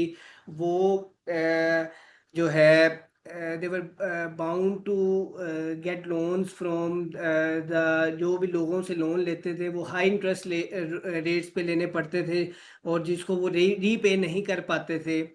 तो वो एक विशेष साइकिल में, कि वो डेट के विशेष साइकिल में ही जकड़े रह रहे थे। फिर हमने देखा कि जो इंडस्ट्रियल रेवोल्यूशन आई, इससे पहले लोग जो थे वो हाथ से इंडस्ट्री में हैंड ड्रिवन जो जॉब्स थी वो थी। लेकिन जब इंडस्ट्री आई तो उसने एक काम तो ये किया कि जो लेबर थी उसकी तादाद को कम कर दिया, कि मैकेनाइजेशन की वजह से एक बंदे, one man was enough to do the task of nearly 10 person. तो वो लोगों को जॉब से फारिग कर दिया गया। इसी तरह रिच और पुअर का गैप इतना ज़्यादा हो गया कि लोगों को सोचना पड़ा कि हम अगर हमने सर्वाइवल करना है अपना किसी भी इंडस्ट्री में रहते हुए, तो हम वो किस तरह कर सकते हैं। तो इन रिफाइंड ऑर्गेनाइज्ड वे किसने सबसे पहले ये वाली इसको करना चाहा? रॉकडेल पाइनियर्स ने। रॉकडेल मैंने कहा कि एक जो है लैंकाशायर में एक जगह है इंग्लैंड में, जिधर 1844 में 28 लोगों ने, इकट्ठे लोग 28 लोग आए जिन्होंने €1 ईच कंट्रीब्यूट किया। और फिर बेस्ड ऑन रिटर्न प्रिंसिपल जो कि उन्होंने बनाए थे, फ्रेम किए थे, उन उनको रहते हुए एक सोसाइटी फॉर्म की, जिसको Rochdale pioneers of equitable Rochdale principles of equitable pioneers भी कहा जा सकता है। इसकी टाइमलाइन मैंने बताया था 1844, आपने याद रखनी है। उससे आगे हमने देखा कि जर्मनी में ये कैसे कंसेप्ट फ्लरिश किया। रूरल में रफाइसन ने 1864 में इसको क्रेडिट सोसाइटीज़ को बनाया। हरमन शुकुल्जे ने इसको 1852 में अर्बन सेंटर्स में इसका क्याम वजूद में लाए। इसी तरह हमने देखा फ्रांस में, स्कैंडिनेवियन में, फ्रांस में चार्ल्स फॉरियर, हमने कहा कि इसने इसके इनका भी रोल जो है रॉबर्ट ओवन की तरह, जिस तरह का रॉबर्ट ओवन का रोल इंग्लैंड या अमेरिका के लिए है, चार्ल्स फॉरियर का जो रोल है वो फ्रांस में कॉपरेशन को फ्लरिश करने में बड़ा हेल्पफुल है। इसी तरह हमने देखा कि जर्मनी वगैरह के बाद यूएस में, और ग्रैंज मूवमेंट मूवमेंट 1867 में थी। फिर इसी तरह कनाडा में भी एक ग्रुप था 1900 में। एशिया अफ्रीका की भी बात की हमने। फिर हमने एक प्लेटफॉर्म की बात की कि for the first time international cooperative alliance 1895 में एक प्लेटफॉर्म प्रोवाइड किया गया, जिधर ये अपने कंसर्न्स को वॉइस कर सकते। डेट 1895 थी, first international Congress on cooperation थी, और लंदन में ही इसका क्याम वजूद में आया। आज इसका हेडक्वार्टर ब्रसेल्स बेल्जियम में है। इसकी फर्दर डिटेल्स जो हैं वो हम लास्ट टॉपिक जो कि कोऑपरेटिव टुडे है उसमें देखेंगे। अभी हमें जस्ट इसका यही देखना है कि कब फॉर्म हुआ, कितने रिप्रेजेंटेटिव से 200 से ज़्यादा थे। हमने देखा कि ऑस्ट्रेलिया, ऑस्ट्रिया, स्कैंडिनेवियन कंट्रीज़ थे, यूके था, और यूरोप के और कंट्रीज़ थे, और यूएस भी था इसका पार्ट। तो उसके बाद हमने देखा कि पोस्ट वर्ल्ड वॉर टू इनका क्या इम्पैक्ट था, मॉडर्न अगर हम देखें तो आज इनका क्या रोल है। और फिर हमने देखा कि जो यूएन इंटरनेशनल ईयर है 2012 को डिक्लेयर किया गया, कब किया गया, 2009 में किया गया, ये एमसीक्यू पॉइंट ऑफ व्यू से याद किया, उसका एक थीम था। फिर 2025 को भी UN international year of cooperatives declare किया गया है, और उसका भी एक थीम है कि cooperatives build a better world. तो इस तरह एक क्रोनोलॉजिकल ऑर्डर में हम स्टार्ट करते हैं। इनिशियली 1498, उसके बाद हम 1761 में आते हैं, और फिर हमारे पास मुख्तलिफ ऑथर्स, थिंकर्स हैं, कॉपरेटर्स हैं, फिलोसफर्स हैं, Robert Owen, doctor William, Hermann Schulze, और चार्ल्स फोरियर की फॉर्म में। और फिर रॉकडेल पाइनियर्स का हमारा एक बेंचमार्क आता है 1844 का। फिर 1895 एक बेंचमार्क है। तो ओवरऑल ये history of cooperation in Europe इस तरह कवर होता है। लाइबा इसमें यूएन ने 2009 में डिक्लेयर किया कि 2012 जो है वो UN international year of cooperative होगा। ठीक है, UN international year of cooperative for the first time मनाया गया 2012 में। और वो एमसीक्यू पॉइंट ऑफ व्यू से मैंने बताया था कि पास पेपर में आया हुआ है कि वो कब यूएन ने डिक्लेयर किया था, 2009 में। और अब 2025 में भी इसको UN international year of cooperative मनाया जा रहा है। सर्टन क्यूरी से during the course of lecture कि सर आप स्लाइड्स देंगे, क्या देंगे, कैसे तैयार करना है, मैंने बताया कि ये एमसीक्यू बेस्ड है। इस वजह से आपको अगर मैं थ्योरी दूंगा भी तो आपने उसको just for the sake of understanding, कि आपको पता लग सके कि किस तरह हिस्ट्री ट्रेवल कर रही है फ्रॉम इंडस्ट्रियल रेवोल्यूशन टू 1844 या 1895 तक। तो उस लिहाज से आपको सिर्फ जो सराउंडिंग्स में हैपनिंग्स हो रही थी उसका आइडिया देने के लिए वो मैं थ्योरी दूंगा, उसमें से आप अपने नोट्स बना सकते हैं। मैंने बताया ये आपको जो स्लाइड्स हैं वो प्रोवाइड की जाएंगी, नोट इमीडिएटली, लेकिन इनिशियली आपको नोट्स तैयार करने पड़ेंगे। तैयार करें, जो नोट्स मैं प्रोवाइड करूंगा मैं गूगल क्लासरूम आप लोगों के जो हैं वो बना लूँगा और ग्रुप में शेयर करूँगा। तो आप लोग उसके मेंबर बन जाएंगे, तो होपफुली आप लोगों को सारा मटेरियल उधर मिल जाएगा। कईयों का ऑब्जर्वेशन थी कि सर आपकी समझ नहीं आ रही, तो आई एम अवेलेबल। आपको जो बात समझ नहीं आई पेपर पैटर्न की के हवाले से या ओवरऑल किसी पर्टिकुलर उसके बारे में, तो आप पूछ सकते हैं। अभी फॉर द टाइमिंग मैं नहीं करूँगा, क्योंकि I don't want two spoon feed you. आप लोग पहले नोट्स पढ़ें, आपको एक ओवरऑल हिस्ट्री का पता लग जाएगा ना। नोट्स मैंने भी वो कस्टमाइज्ड है, मैंने खुद फ्रेम किए हैं। और इसमें जस्ट एडिशनली के आप लोग अल्लाह करे आप लोग सिलेक्ट होते हैं तो आप लोगों की ट्रेनिंग होगी कोऑपरेटिव्स में। फैसलाबाद में ट्रेनिंग इंस्टीट्यूट है, उधर आप लोगों की ट्रेनिंग होगी फॉर 6 मंथ्स बिफोर ज्वाइनिंग। तो मैंने उधर से भी असिस्टेंस ली है, और उनसे भी कुछ नोट्स या उनसे कुछ मटेरियल लेते हुए ओवरऑल आप लोगों के लिए कंपाइल किया है। तो जो नोट्स भी हैं, they are not their lengthy notes, लेकिन दे आर वेरी हेल्पफुल। और आप लोगों को जो एक स्टोरी की फॉर्म में आपको याद हो जाएगा कि 1761 से हमने डाउन डाउन द लाइन 1895 या पोस्ट वर्ल्ड वॉर टू तक कैसे आना है। तो immediately I would not be sharing the slides, लेकिन विद टाइम मैं आपसे शेयर करूंगा। और इंशाल्लाह slides along with the notes would be very helpful regarding preparation of the exam. Uh, Anas Bashir, now I am addressing to you. आपने कहा है कि क्या इसके लिए कोई बुक्स रिकमेंड की जा सकती हैं। मार्केट में बहुत बुक्स अवेलेबल हैं। The best book is Rai publishers ने एक बुक पब्लिश की है। राय पब्लिशर्स ने 2-3 ऑथर्स हैं उनके। आप अगर इसको सर्च करेंगे आपको मिल भी जाएगी। इनके जो है, इसका नाम है history of cooperative movement and cooperatives today. और इन्होंने मोहम्मद सलीम अख्तर कुरैशी साहब ने, जो कि रिटायर्ड ऑफिसर हैं कोऑपरेटिव डिपार्टमेंट के, अलोंग विद 2 अदर ऑफिसर्स जो हैं, इन्होंने ये फ्रेम की है। क्या ये लेनी चाहिए? अगर आप लोग जिस तरह मैं लेक्चर दे रहा हूँ इसी तरह इसको अच्छे तरीके से लेंगे और इन्हीं लाइंस पे अपनी तैयारी करेंगे, तो आई डोंट थिंक कि आपको बुक की ज़रूरत पड़ेगी। लेकिन हैविंग सेड दैट, अगर कोई लेना चाहे तो no such book is better compiled than this, जो कि मैंने बताई राय पब्लिशर्स ने की है। इसमें सिर्फ ये कोऑपरेटिव से रिलेटेड पोर्शन होगा, अदरवाइज दूसरी असिस्टेंस नहीं होगी ऐसे वगैरह की। ऐसे वगैरह देखें, आपने ऑलरेडी पढ़ा होगा, तो इसमें मैं आपको ज़्यादा हेल्पफुल नहीं हो सकूंगा कि ऐसे के लिए कौन सी बुक हो, या जनरल नॉलेज के लिए। जनरल नॉलेज के लिए चले, मैं ये एज ए थंब रूल ये है कि आप कोई भी पास्ट पेपर्स ले लें किसी भी पब्लिशर के। वो कारवान हो सकता है, इल्मी हो सकता है, वर्ल्ड टाइम्स हो सकता है, ये जो कोई भी प्लेटफॉर्म है जिसका आप लेना चाहें ले सकते हैं। लेकिन तैयारी आपने खुद करनी होगी। पास पेपर रख लेने से, अपने पास रखने से या ले लेने से आपकी तैयारी नहीं होगी। तो जनरल नॉलेज के लिए हाँ, एक just additionally, although it's not my subject, just as a question आप लोग देख लें कि एडवर्टीजमेंट दोबारा से देखें। एडवर्टीजमेंट में देखें कि जनरल नॉलेज वाला जो पोर्शन है 100 में से उन्होंने किन कैटेगरीज में डिवाइड किया है, तो वो आप लोगों को नजर आएगा कि चार चार तकरीबन कैटेगरीज हैं। तो as a rule of thumb, लाजमी नहीं है पीपीएससी ऐसे करता है, फेडरल फेडरल सर्विस कमीशन ऐसे करता है, पीपीएससी लाजमी नहीं है ऐसे करे। लेकिन वो इक्वल प्रोपोर्शन कर सकता है कि उन 4 पोर्शन में से इक्वल प्रोपोर्शन में से एग्जाम ले। तो आई होप कि I have address your query और आंसर।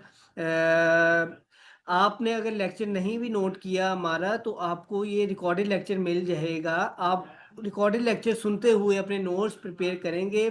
आई रिट्रेट कि मैं आपको इनिशियली ये प्रोवाइड ना करूं, ठीक है, और मैं नहीं करूंगा। पहले आपको मैं एक नोट्स दूंगा, वो आप गो थ्रू करेंगे, फिर आप लोगों को स्लाइड्स दूंगा।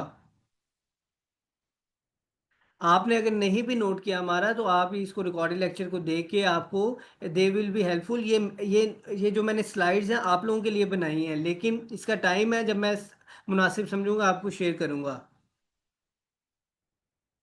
नहीं, लाजमी नहीं है। देखिए, मैंने आपको बताया कि राना हुसैन, आपको मैंने ऑलरेडी बताया कि लाजमी नहीं है कि अभी मैं आपसे शेयर करूं। मैं नोट्स दूंगा और वो भी आप देखेंगे सिमिलर लाइंस में बने हैं और कस्टमाइज्ड हैं, इतने लेंथी भी नहीं है। बस आप किसी लिए टाइम में उसको गो थ्रू करेंगे, आपको जो सारी स्टोरी मैंने बताई है इसी क्रोनोलॉजिकल ऑर्डर में आपको आइडिया हो जाएगा।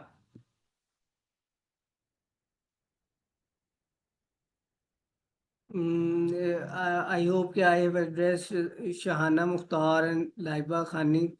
कब तक एक्सपेक्टेड है पेपर? एज ऑफ नाउ 15 जुलाई मिनिमम, उससे पहले मुश्किल है क्योंकि उससे पहले कुछ और एग्जाम शेड्यूल किए हैं। हैविंग सेड दैट अभी इसको कोई भी मैं वो टाइमलाइन कमिट नहीं कर सकता कि कब तक आ जाए, लेकिन कम से कम 15 जुलाई से पहले नहीं होगा। होपफुली लेट जुलाई या अगस्त, इनिशियल अगस्त में होगा। आज फिर लेक्चर था, कल से हम मैं ये नहीं कह रहा कि आप लोग नोट करें, लेकिन आप लोग अपने पास नोट पैड और पेन रखा करें। कुछ पॉइंट्स होते हैं जो कि मैं जब बोल रहा हूँ तो नोट कर लेने चाहिए। हैविंग सेड दैट स्टिल मैं आपको कहूँगा कि जो मैं नोट्स दूंगा दे आर वर्थ रीडिंग। आप उसको रीड करें, और उस पर कोई क्यूरी हो अगले लेक्चर में पूछें, मैं आपको स्लाइड शेयर कर दूंगा, बेफिक्र रहें। लेकिन अभी इमीडिएटली नहीं करूँगा। It would be beneficial for you people, आप लोगों की बेहतरी के लिए मैं कह रहा हूँ। पेपर कब तक एक्सपेक्टेड है, मैथ्स पोर्शन आता है नहीं आता, इसी वजह से ज़िले हुमा आपको मैंने कहा है कि आपने एडवर्टीजमेंट दोबारा देखें, एडवर्टीजमेंट में देखें कि जनरल नॉलेज का पोर्शन है वो किन किन पोर्शन में उन्होंने डिवाइड किया है। Exam I hope I have address, ये वाली स्लाइड भी शेयर कर देंगे इंशाल्लाह। मैं इन बिसात मैं आपको इंशाल्लाह कर दूंगा, लेटर कर दूंगा, ठीक है। आई होप कि मैं एड्रेस कर चुका हूँ आप लोगों का। हाँ जी, ये वेरी गुड क्वेश्चन अलीना। इसमें बिल्कुल देर आर चांसेस, लेकिन अभी इसमें डिसीजन नहीं आया। देर आर चांसेस कि जिस तरह पीपीएससी ने एक पॉलिसी अब फ्रेम की है कि वो as a screening first exam general knowledge का ले रहे हैं और उसके बाद अगले डिस्क्रिप्टिव पेपर्स ले रहे हैं, लेकिन इसमें अभी कोई पॉलिसी डिसीजन है नहीं, जेरे गौर है। अभी मेरी दो तीन दिन पहले बात हुई थी, अभी कोई फाइनल डिसीजन नहीं हुआ पीपीएससी में। तो उन्होंने यही कहा है कि चूंकि इस जनरल नॉलेज का जो ये पोर्शन है जो कोऑपरेटिव से रिलेटेड है, वो एक स्पेसिफाइड उसका सिलेबस है। मतलब उसमें उर्दू का पोर्शन नहीं है। आम अगर पेपर देखें उसमें उर्दू का पोर्शन आ रहा होता है, 10 नंबर के एमसीक्यूज आ रहे होते हैं। इसी तरह इंग्लिश का पोर्शन नहीं स्पेसिफाई किया गया। तो हो सकता है कि इसको एज ए, जो मैंने लेक्चर के स्टार्ट में बताया कि 2 दिन में ओवरऑल 4 पेपर्स को कंडक्ट कर सकते हैं वो। 2 दिन डिस्क्रिप्टिव, मतलब एक दिन 2 डिस्क्रिप्टिव पेपर इंग्लिश ऐसे और उर्दू का पेपर और कंपोजिशन, और दूसरे दिन जनरल नॉलेज और कोऑपरेटिव्स का पेपर। लेकिन अभी इसमें कोई पॉलिसी डिसीजन नहीं हुआ। आई होप के I have address your query. हमारा अगेन मैंने बताया कि मैं आप लोगों की क्लासरूम फ्रेम कर दूंगा अभी कुछ देर तक, और फिर आप लोगों को लिंक शेयर करूंगा। You may join in that particular classroom, तो आप लोगों के लिए उधर नोट्स प्रोवाइड कर दिए जाएंगे। एमन आई होप के आपको एड्रेस हो गया है। मैंने बताया कि मिनिमम 15 जुलाई तक तो नहीं है, उसके बाद कम अज़ कम वो हफ्ते 10 दिन पहले इंटीमेशन आ जाती है कि एग्ज़ाम फ्रेम हो रहा है, अभी तक नहीं हुआ। ये जैसे मैंने शाहाना मैंने ऊपर एड्रेस कर दी है ये क्यूरी, कि ये अभी इसमें डिसीजन नहीं हो सका और कमिंग डेज में हो जाएगा, लेकिन अभी नहीं हुआ। ये वाली लाइबा इसमें बिल्कुल कोरिजेंडम है। आ गया था क्योंकि इनिशियली प्रैक्टिस ये है कि इंग्लिश ऐसे और कंपोजिशन का पेपर होता था, लेकिन दिस वेरी पर्टिकुलर ईयर जब उन्होंने एडवर्टीजमेंट सॉरी मार्च में दी, उसके कुछ दिनों बाद कोरिजेंडम आया और अब सिर्फ ऐसे का पोर्शन होगा 100 मार्क्स का। ऐसे पहले कंपोजिशन का पोर्शन भी होता था। आई थिंक कि ये अननेसेसरी है in this very particular class के। तहसीलदार का कब तक एक्सपेक्टेड है, आई am not particular about this very exam. Cooperative से रिलेटेड मुझे आइडिया है, और जो पीएमएस का एग्ज़ाम है जिन्होंने दिया हुआ है 2024 वाला, उनके लिए ये है कि 8 9 मतलब विद इन वीक और 10 डेज जो है उनका रिजल्ट आ रहा है। ये जस्ट एडिशनल इन्फॉर्मेशन थी, मुझे कमीशन से पता लगी थी, तो मैंने कहा कि आप लोगों को शेयर कर दूं। एमसीक्यू को का होगा आयशा, एमसीक्यू बेस्ड होगा। मैं इसको रिपीट कर दूं सारों के लिए कि ये एमसीक्यू पेपर है, 100 मार्क्स का होगा। इसमें नेगेटिव मार्किंग भी होगी, कितनी होगी वो पेपर के उसमें स्टार्ट में लिखा होगा कि इतनी होगी। लेक्चर की बिल्कुल लारेब सॉरी, आपकी जो लेक्चर की रिकॉर्डिंग है, I have already requested the admin कि वो इनको आप लोगों को प्रोवाइड कर दें। तरीम, अभी आई am not in a position, not in the mindset कि मैं आपको ऐसे के टॉपिक से बता सकूं। नॉट इट्स द मतलब माई जो कह लेंगे दिस पर्टिकुलर पेपर से रिलेटेड ये क्वेश्चन नहीं है। हो सकता है by the end of the by closing this जो क्लासेस हैं, जो मैं लेक्चर्स अपने कंक्लूड करूँ, तब तक I may be able to share some topics. लेकिन इट्स बेटर कि आप जो कंसर्न मेंटोर हैं ऐसे के, उनसे ये क्वेश्चन एड्रेस करवा लें। अलीना, इसमें दोबारा क्लैरिटी है, सिर्फ इंग्लिश के रिलेटेड उन्होंने कहा था कि इंग्लिश का पोर्शन सिर्फ ऐसे पे कंप्राइज करेगा। उर्दू का जो है वो उर्दू ऐसे एंड कंपोजिशन का होगा। और उसमें जो उर्दू का पेपर होता है उसमें 50 मार्क्स का ऐसे 45 मार्क्स का ऐसे होता है, फिर एक लेटर होता है। आप लोगों को मैं क्लासरूम में ना वो पास पेपर्स भी शेयर करूंगा, ताकि आप लोगों को आप लोग देख सकें कि किस पैटर्न पे पेपर आ रहा होता है। करेक्शंस आती हैं, प्रोवर्ब आते हैं उर्दू के पेपर में। तो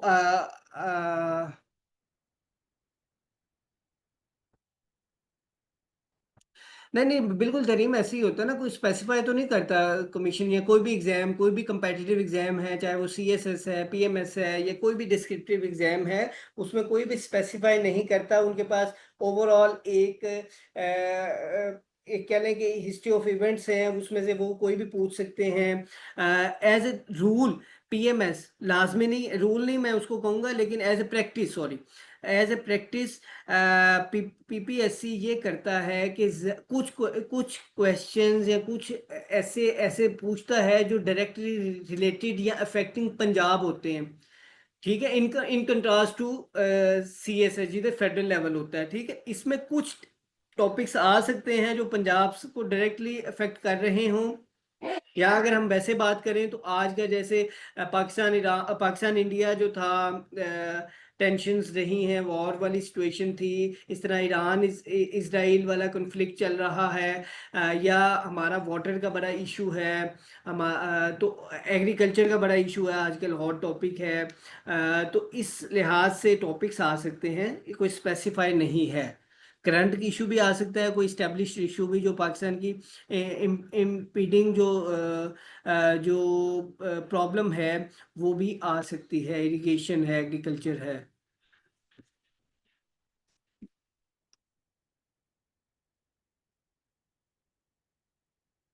तो आई होप के I have addressed, I have tried to address your questions। और जस्ट क्विकली, अगर आप लोग आपको फर्स्ट लेक्चर दिया, आगे हमने इस पे बिल्ट ऑन करना है। एनी सजेशंस, रिकमेंडेशन अगर आप लोगों में से कोई दे, अदर देन स्लाइड्स का आप नाम बताइए, कहिएगा। मैं उसको कई दफ़ा एड्रेस कर चुका हूँ, लेकिन अदर देन कोई स्लाइड्स अगर आप में से कोई सजेशन देना चाहे, कोई इम्प्रूवमेंट करना चाहे, तो हम उसको इनकॉर्पोरेट करने की कोशिश करेंगे। देखिए, मैंने इसके आप लोगों से अलावा भी एक मैं क्लास कवर कर चुका हूँ। तो उसमें मैंने उनको इसी प्रैक्टिस को फॉलो किया, और वो उनका बाद में जब मैंने मॉक टेस्ट लिया, तो they scored good marks in that exam, या दैट जो मॉक टेस्ट था। तो आप लोगों की बेहतरी के लिए मैं ये एज ए पॉलिसी जो है आप लोगों को स्लाइड्स इनिशियली नहीं दूंगा। मैथ आती है क्या, ये आपने एज पर आपने एज ए इसको असाइनमेंट, आपने एडवर्टीजमेंट को दोबारा से डिटेल में गो थ्रू करना है। जो जनरल नॉलेज का पेपर है उसमें कैटेगोरिकल लिखा है कि क्या क्या पोर्शन आना है। पीएमएस इस ईयर होगा, इसके बारे में देर आर चांसेस, क्योंकि नहीं, इसके बारे में I am not sure to comment. ठीक है, पीएमएस मिनिस्ट्रियल जो है वो इस साल होगा। इस पीएमएस के बारे में I am not that sure.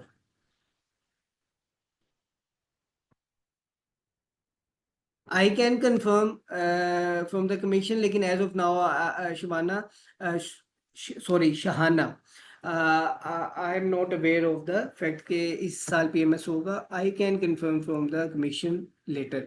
Everyday science और मैथ्स का पोर्शन भी जीके में आ सकता है।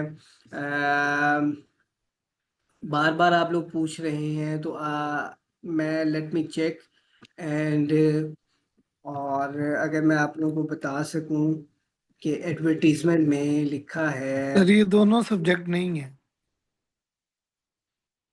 ये दोनों सब्जेक्ट, ये जैसे इन्होंने बता दिया कमर साहब ने कि ये दोनों सब्जेक्ट नहीं हैं, और जस्ट फॉर यू पीपल कि मैं आप लोगों को अगर शेयर कर सकूं, जस्ट कमर allow me to share. Sir आप होस्ट हैं, आप आराम से शेयर कर सकते हैं और एडमिन है ग्रुप में, कोई मसला नहीं है। जी थैंक यू।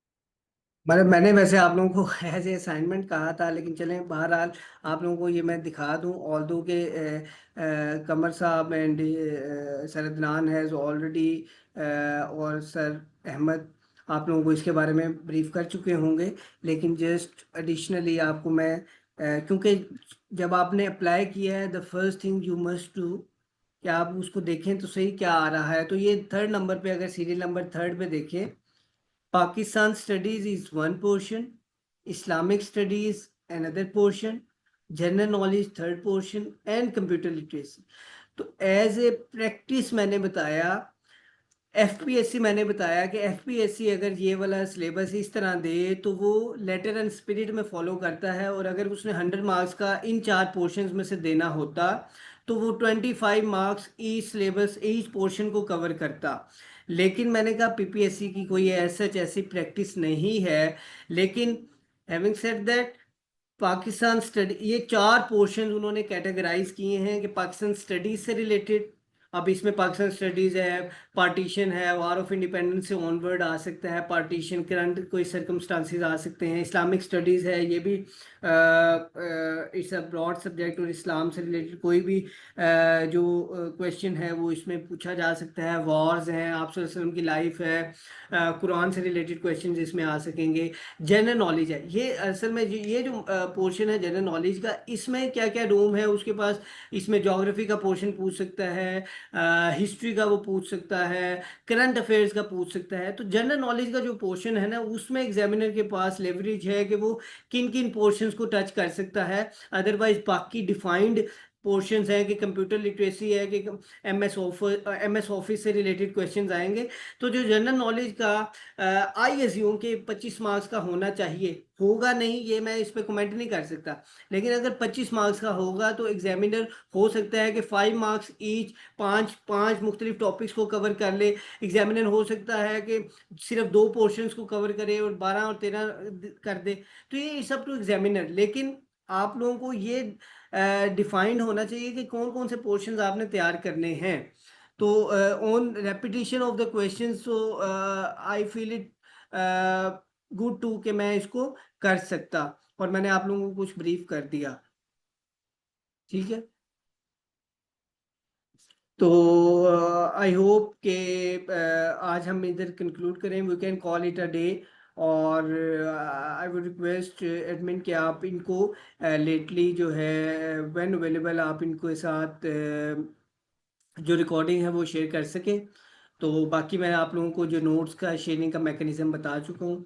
आई होप कि आप लोगों को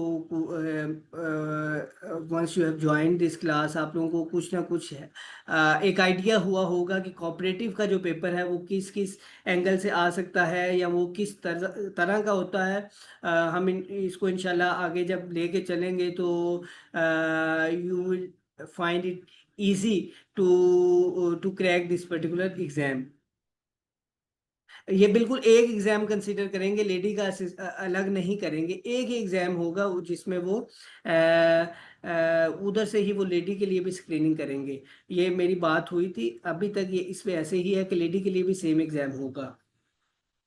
I hope that this is irrelevant. I am serving government of the Punjab in my capacity as section officer, so that's enough for you. Thank you, we call it a day here. और आप लोग इसको जो notes मैं share करूँगा अब उसको अच्छा से पढ़ें इंशाल्लाह। आपसे फिर कल इधर से हम हिस्ट्री ऑफ कोऑपरेटिव इन सब कॉन्टिनेंट स्टार्ट करेंगे। किसी का कोई क्वेश्चन हो, कोई क्यूरी हो, तो ही और she can ask in coming class. Till then, thank you, take care, Allah हाफिज़। Thank you admin for all the assistance.